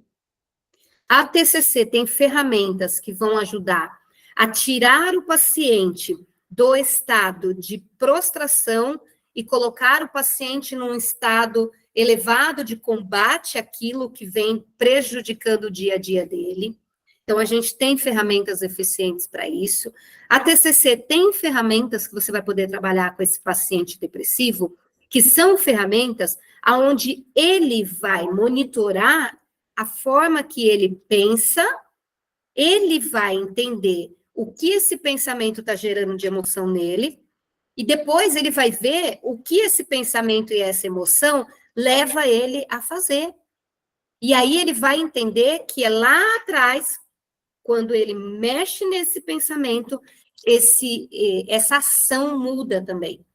E indo além, você vai mostrar para o paciente que quando a ação muda, o resultado dele com quem rodeia, quem cerca ele, também muda. Então, olha que interessante, né? Você tem um indivíduo que não tem esperança, porque a gente está falando da depressão, você tem um indivíduo que não consegue enxergar possibilidades. E uma das coisas que mais dificulta a vida desse indivíduo, desse paciente, e aí eu estou falando baseado em estudos de caso de pacientes que eu atendi, que eu ainda atendo hoje, o que mais dificulta o paciente é que ele não consegue imaginar uma pessoa com um vazio tão grande, tendo alguma possibilidade de resolver um problema na vida dele, ainda que seja pequenininho. E ele começa a achar que, não tendo capacidade para resolver sequer problemas pequenininhos, ele se coloca num lugar onde ele depende do outro para o mínimo na vida dele. E esse lugar onde eu não sou capaz de fazer o mínimo é um lugar onde a maioria das pessoas não querem ficar. E é por isso que o indivíduo pensa em tirar a vida dele, muitas vezes, e eu não estou generalizando, cada caso é um caso, gente. Eu estou dando exemplos, tá? E baseada principalmente na minha prática clínica, nos pacientes que eu atendo e que eu já atendi. Então, eu já me deparei com pessoas depressivas e elas trazem muito isso. Se eu não sou capaz de fazer isso aqui, ó, eu não consigo levantar para ir na geladeira pegar a minha água. Não estou depressiva não, viu, Gabriel, que você veio abrir a garrafa para mim. Ele veio abrir a garrafa e eu falei, se a pessoa não consegue nem abrir isso aqui, olha que meu exemplo não caiu bem agora, né? Mas assim, brincadeiras à parte, né, gente? O assunto é muito sério. E então, uma pessoa que olha e não se sente capaz de fazer o mínimo por si mesma, depende do outro para tudo, ela não quer estar aqui. Isso é muito sério, isso é muito grave. E na terapia, um dos passos mais importantes que nós podemos dar com pacientes depressivos é mostrar para ele e auxiliá-lo a conseguir fazer pelo menos o mínimo. Então, se eu, psicóloga desse paciente, ficar focada no máximo, que é na cura do todo, no tratamento do todo, eu vou deixar passar desapercebido o mínimo. E o que realmente vai mudar o dia a dia do meu paciente é eu mudar do mínimo para o máximo, entendem? Eu preciso fazer com que ele consiga fazer um mínimo, uma coisinha pequenininha. Depois ele vai fazer uma coisinha um pouquinho maior. E num determinado momento do tratamento, gente, ele vai olhar e vai falar assim, eu sei que eu posso ter uma nova crise em algum momento, eu sei que eu ainda tenho essas limitações, eu sei que eu não consigo isso, eu sei que isso... Mas agora eu já consigo isso, já consigo isso. E a TCC, ela é eficiente demais para isso. Por quê? Porque todos os registros que nós vamos fazendo, num determinado momento do tratamento, nós pegamos esse registro que nós fizemos e ali nós começamos a compartilhar os resultados com o próprio paciente. Então, a gente mostra para o paciente, a gente mostra, olha, você, na sessão passada, ou quando você chegou aqui, você sentava assim. Olha hoje para você, você está sentado assim. E o paciente não vai ter observado isso, mas eu tenho que ter observado. E como eu observei? Porque imagina, se você atende 1, 2 pacientes, tudo bem, mas imagina que você tenha 10, 15 pacientes, 20 pacientes, 30 pacientes. Como que você vai lembrar? Como que você... Então, essas ferramentas que a TCC nos oferece, elas são ferramentas que possibilitam esse monitoramento constante do paciente. Sessão a sessão, eu faço, na primeira parte da minha sessão, uma avaliação do humor do meu paciente. Como o meu paciente está hoje? Ele é depressivo. Como que está a esperança? Como que está a expectativa? O que ele conseguiu fazer de novo essa semana, que na semana anterior ele não tinha conseguido? Ele está se sentindo melhor? A avaliação do risco do suicídio para o paciente com depressão é indispensável e é para toda a sessão. Para toda a sessão. Ó, a Roberta está dizendo que o paciente dela sentava todo envergonhado, hoje ele senta toda à vontade, né? A Roberta colocou aqui, o paciente precisa entender o quanto ele é importante no processo. Isso, então, o paciente está lá, todo retraído, todo tenso, senta lá, é uma mulher, ela segura a bolsa no colo, ela não larga da bolsa a sessão inteira, é um homem, ele fica ali todo fechado. Com o passar do tempo, eu preciso não só mostrar para ele a evolução, como eu preciso usar técnicas para fazê-lo evoluir. Porque o meu paciente está no consultório e ele não sabe como evoluir. Ele pode até ter consciência de que ele precisa evoluir, ele precisa sair daquele estado que ele está, mas ele não sabe como. Entendem? O paciente, ele não sabe como. E não adianta o questionamento de o que você acha sobre isso, o que você acha que seria bom para essa situação, o que você acha que resolveria esse problema. Eu entendo que muitos pacientes, eles são capazes de responder a essas indagações. Mas um quadro depressivo, dependendo do nível de gravidade dessa depressão, ela não permite ao paciente descobrir essas coisas sozinhos. Então, a TCC vai falar muito sobre o quê? Descoberta guiada. Guiada por quem? Pelo paciente. Se você é o motorista, como é que você pode virar para o paciente e falar assim para o paciente, olha, eu sou o motorista, mas assim, esse carro chegar lá no destino depende mais de você do que de mim. Tá? Eu sou Uber. Aí entra um passageiro, eu falo, então, eu estou aqui para guiar o carro, mas depende mais de você do que de mim, dá tudo certo. Isso não existe. Eu entro no consultório do clínico geral, do cardiologista. O cardiologista vira para mim e fala assim para mim, olha, vai depender mais de você do que de mim, viu? Porque eu não sei como é que o seu corpo vai responder. Não é, isso não faz sentido. Na psicologia isso também não faz sentido. Desculpa, eu sei que tem gente que pode até não concordar com a minha forma de pensar, e a gente sempre está discutindo, conversando com os colegas, eu sou muito aberta a discussões, adoro discussões, amaria que vocês todos abrissem o microfone, dessem a opinião de vocês, eu acho isso extremamente relevante, eu aprendo e amadureço junto com isso. Mas eu vejo que essa responsabilidade de guiar o processo, ela é nossa. O paciente tem que fazer aquilo que lhe cabe. Então, o cardiologista olha para o paciente e diz para o paciente, este aqui é o medicamento. Você tem que tomar, é de uso contínuo, você tem que tomar todos os dias às 8 horas da manhã. Se você deixar de tomar, é óbvio, não vai dar certo o tratamento, ok?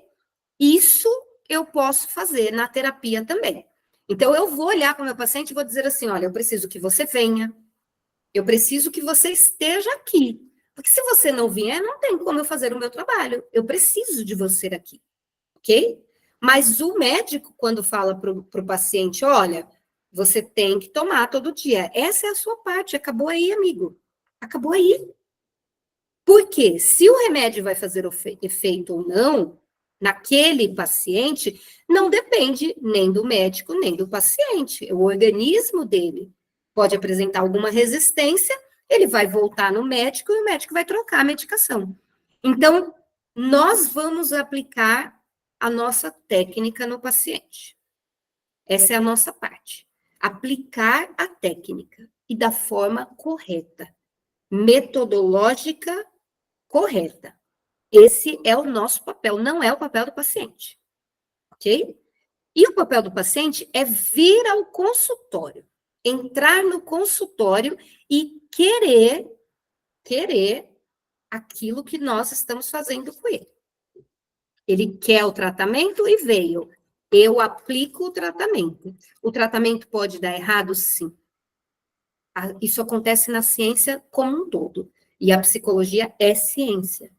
Se isso acontece na medicina, se isso acontece em qualquer especialidade médica, se isso acontece numa experiência, se isso acontece numa vacina que tem uma chance de dar errado, se isso acontece num anticoncepcional, quem diria na terapia? Então, na terapia, eu digo para o meu paciente que, olha, esta é a técnica que eu estou aplicando, eu estou fazendo esse trabalho. Pode ser que você, como indivíduo, não responda bem a este tratamento. Aí você vai sinalizar, a gente vai estar monitorando sessão a sessão e eu vou trocar. Eu vou fazer outra. Eu vou trocar para outra ferramenta. Eu vou trocar para outra forma de trabalhar com você. Então, a parte do paciente é essa e a parte do psicólogo é essa. Não dá para jogar para o paciente o que é nosso. Não dá. Ah, então, mas eu pedi para ele fazer o diário das emoções. Se ele não preencheu o diário das emoções direito, a culpa é dele. Não. Se ele não preencheu o diário das emoções direito, ele chegou no consultório e você sabe preencher o diário das emoções, você vai olhar e vai falar, tá errado, vem cá, deixa eu te ensinar de novo. E você vai ensinar. Ah, não tá dando resultado porque ele tá fazendo as atividades erradas. Então, mas a culpa é dele? Ah, mas ele tá fazendo de má vontade. Mas a culpa é dele que você tá deixando passar batido? Você tá vendo que ele tá fazendo errado e você tá deixando? Você ainda não chamou ele e disse para ele, olha, vem cá, a medicação é para tomar assim, é de 8 a 8 horas, você está tomando de 2 em 2 horas. Vai dar errado, tá? Se você quiser continuar tomando de 2 em 2, mas eu já estou te avisando que vai dar errado. Ah, não fiz isso. Deixei para lá, porque achei que, né, a culpa é dele. Não tem isso. Então, o processo de tratamento, gente, é esse. É tratar cada prejuízo, e eu não consigo, nesse tempo nosso de aula, explicar para vocês as ferramentas disponíveis para tratar esses prejuízos, porque são muitas ferramentas, tá? Mas eu tenho certeza que a gente vai ter várias oportunidades, vários encontros, várias aulas, outros cursos. Eu deixei aí, né, no chat para vocês o link desse curso que eu ensino a manusear, a utilizar de forma correta a conceitualização de caso e mais 15 ferramentas da TCC, 14, né? Porque uma é a conceitualização. Então, 14 ferramentas da TCC, eu deixei aí para vocês no link. Quem quiser, depois eu vou colocar lá no grupo também. Quem quiser pegar esse curso, comprar esse curso, fazer o curso, depois eu vou marcar um dia para a gente abrir uma aula, só para quem ficou com dúvidas poder tirar dúvidas, a gente poder conversar um pouco sobre as ferramentas, talvez vocês até praticarem um pouco, aplicar uma ferramenta dessas, que eu acho que é legal, né? Então, a gente fazer alguma coisa juntos, mas não tem outro caminho. O caminho é um bom diagnóstico, um diagnóstico assertivo, um diagnóstico correto, um diagnóstico sustentado de A a Z pelo DSM, totalmente sustentado por ele, né? Que não seja refutável, que ninguém olhe e fale assim, não, mas esse aqui você não preencheu o critério, você não colocou o código, você não disse a intensidade, você não falou isso, você não falou aquilo, não, falei tudo. Tudo que o DSM prevê e pede para colocar, eu coloquei. A partir daí, agora precisa tratar. E o primeiro passo para tratar é conceituar o caso, é dizer de onde está vindo cada foco de prejuízo que aquele paciente específico tem. Descobriu? Descobri. Agora é escolher uma ferramenta, uma forma de intervir em cada um desses micro prejuízos. E conforme eu elimino prejuízos de um em um, dos menores para o maior, porque se eu começar do maior para o menor, eu vou frustrar o paciente e até me frustrar como profissional. Então, quando eu elimino do menor para o maior, o paciente ele volta a ter uma vida funcional e o objetivo da terapia, então, está sendo alcançado. Caso contrário, o objetivo da terapia fica muito distante, porque nenhuma das partes conseguiu entender o que realmente precisa ser trabalhado passo a passo com aquele paciente, tá? Então, é isso. Olha a minha pontualidade. Olha que coisa incrível. Falei até às 10 e consegui terminar às 10. Eu já estou de parabéns. Eu mesma vou me dar os parabéns, porque isto é incrível, Camila Luna. Isto é incrível. A Maria levantou a mão. Fala, Maria, meu amor. Ah, que linda, Camila, que saudade de você. Mulher de Deus, não some não, você está muito sumida, viu? Mas você está chamando gente para o grupo, não tá? Eu vejo 21, 21, 21, Rio de Janeiro, Rio de Janeiro, Rio de Janeiro, eu sei que é de você, amiga. Não é de você? Você e a Roberta, né? Que linda, muito obrigada, Tá viu? aí tá aí maravilhosa. Quem que tá aí também? Roberta. Ah, então, aí, fui eu, foi a Roberta. Roberta, você disparou, chamou a galera toda e a galera tá vindo, né? O Wilson também. Olha, daqui a pouco eu vou montar um núcleo do Rio de Janeiro. Esses cariocas aí estão, ó, chegando junto. E aí o negócio é a gente juntar, hein? Junta nós aqui, os paulistas, com os cariocas, os mineiros e o povo do Rio Grande do Sul, que a gente tem a Cris aí também. Ficando com ciúmes. Não, mas eu acabei de falar que eu vou juntar com os mineiros. Mulher de Deus! Eu também já fiquei com ciúmes. Minha gente, eu falei São Paulo, Minas e Rio. Vamos juntar todo mundo. E Rio Grande do Sul. Tá bom.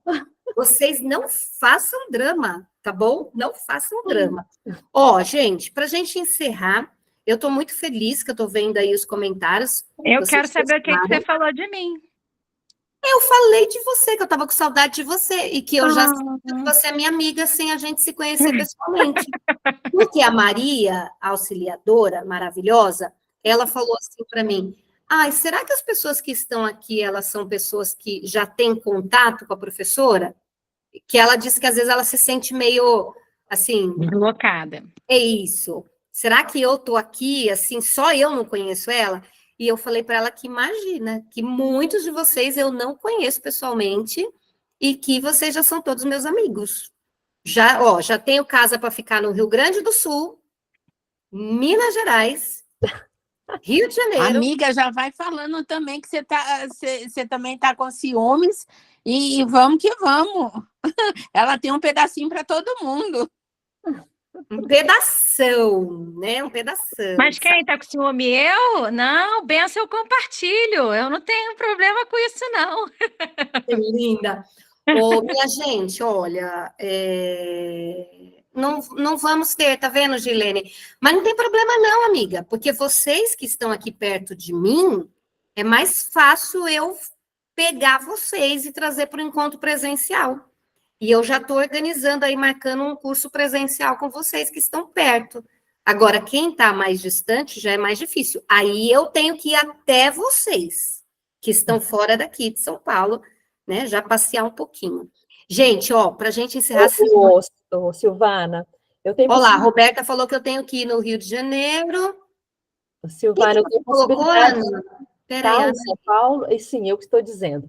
Eu tenho possibilidade, sim, de ir a São Paulo, se você marcar algum encontro presencial, algum curso, né, eu posso me organizar, e aí, ó, estamos aí. Olha, que linda. Pronto, tá vendo, Maria? Já fiquei feliz. Ó, a Analice colocou aqui, meu sonho você dando aula na UNG. Analice, você acredita que a UNG foi a primeira universidade onde eu dei aula? A primeira universidade que eu dei aula foi na UNG. Eu dei aula na UNG. Tá vendo? Volta para lá. Ó, que maravilha. Vou lá. Cadê o pessoal da UNG? Tô sentindo falta do pessoal, Ana. Traz o pessoal pra gente da UNG. A UNG. Eu me formei na UNG, né? Você sabe, né?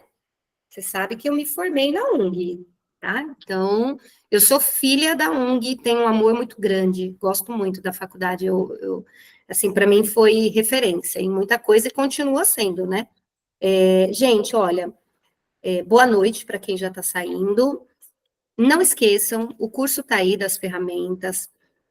É que a maioria de vocês já fez, né? Pelo que eu estou vendo aqui dos rostinhos, a maioria de vocês já fez esse curso de ferramentas. Quem não tiver feito, pega o curso, vai fazer o curso, depois me chama para tirar as dúvidas, para a gente conversar, tá bom? Emanuela, vou mandar para vocês. Vou mandar para quem estava aqui hoje. Vou pegar o relatório dos nomes, né? E aí vou mandar para vocês, tá? Para vocês terem o certificado também. Que bom que vocês gostaram da aula, gostou da aula, gostou da aula, gostou da aula. Ó, eu quero saber, assim, qual de vocês que está treinando para ficar gravando vídeo para eu colocar lá no meu Instagram de depoimento? Vocês treinam aí para poder gravar, gente. No começo, era até uma briga para abrir o micro. Não, vou gravar. Agora todo mundo não quer mais saber de gravar, não? Ô, Júnior, Ó, você que tá aí, Para ó, de gente. história que você que ficava mandando a gente abrir a câmera, hein?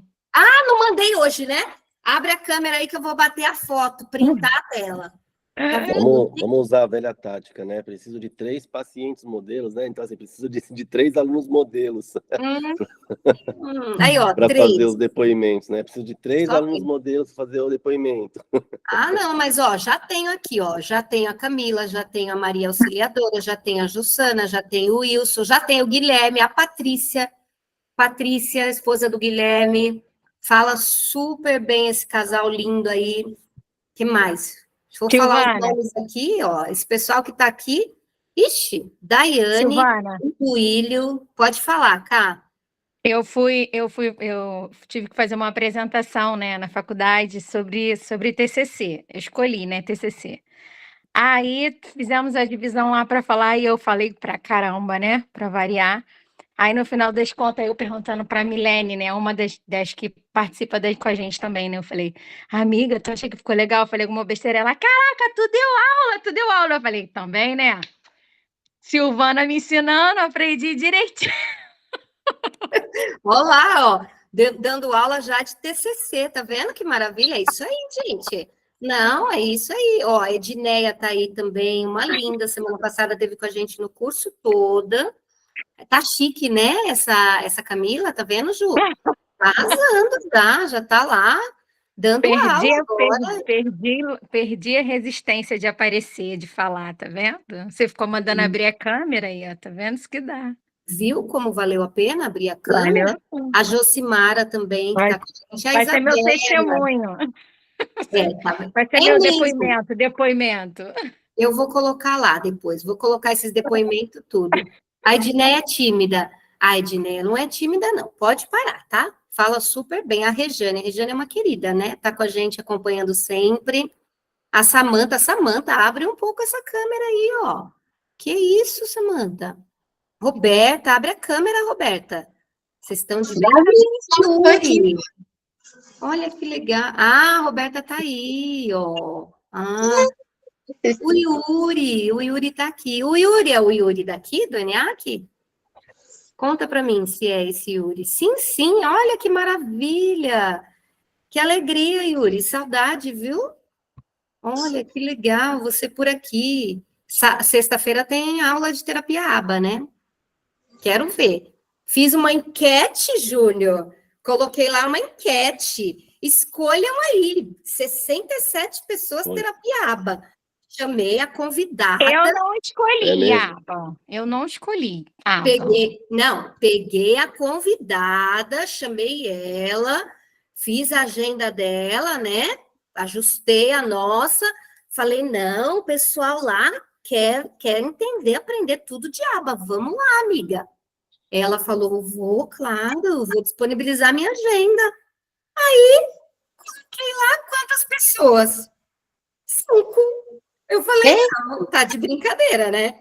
Aí eu falei, vamos adiar um pouco para não ficar feio com a colega, né? Trazer a profissional para falar, e ela tem um conteúdo maravilhoso para entregar. Aí adiei para sexta. Mesmo assim, ainda dos 67... Foi muito em cima, Silvana. Você informou muito em cima. Isso, já faz uma semana e meia. Foi na mesma semana. Camila, uma semana e meia. Os meus 2 filhos fazem aniversário na mesma semana. Chegou o final de semana, eu não tinha... E olha que eu nem votei em aba, mas eu ia estar lá se eu tivesse disponibilidade. Vai ter agora, sexta que vem, a gente adiou. Ó, você atualizada do grupo sem conseguir acompanhar. Não, eu acompanhei. Você está falando que só tinha 5, você adiou, não foi? Adiei. Porque nesse sábado eu já tinha compromisso. Então, agora, sexta-feira, você está lá já? Também tenho compromisso sexta-feira. Tá vendo, né? Olha, e pior que eu vou ter que voltar. Vou ter que voltar. É, Oi, Roberta? vou ter que voltar. Ela tem uma vida social muito ativa. É, carioca. Para de graça, quem saiu com as tuas amigas ontem foi tu. Olha lá, pronto. Agora as duas amigas carioca vão começar aí, ó. Vão começar. Eu saí hoje, ela saiu ontem, eu saí hoje. Eu vou parar essa gravação aqui, porque eu esqueci de parar a gravação, né? E aí, Ô, Silvana, deixa eu te fazer uma pergunta rapidinho, posso? pode. É,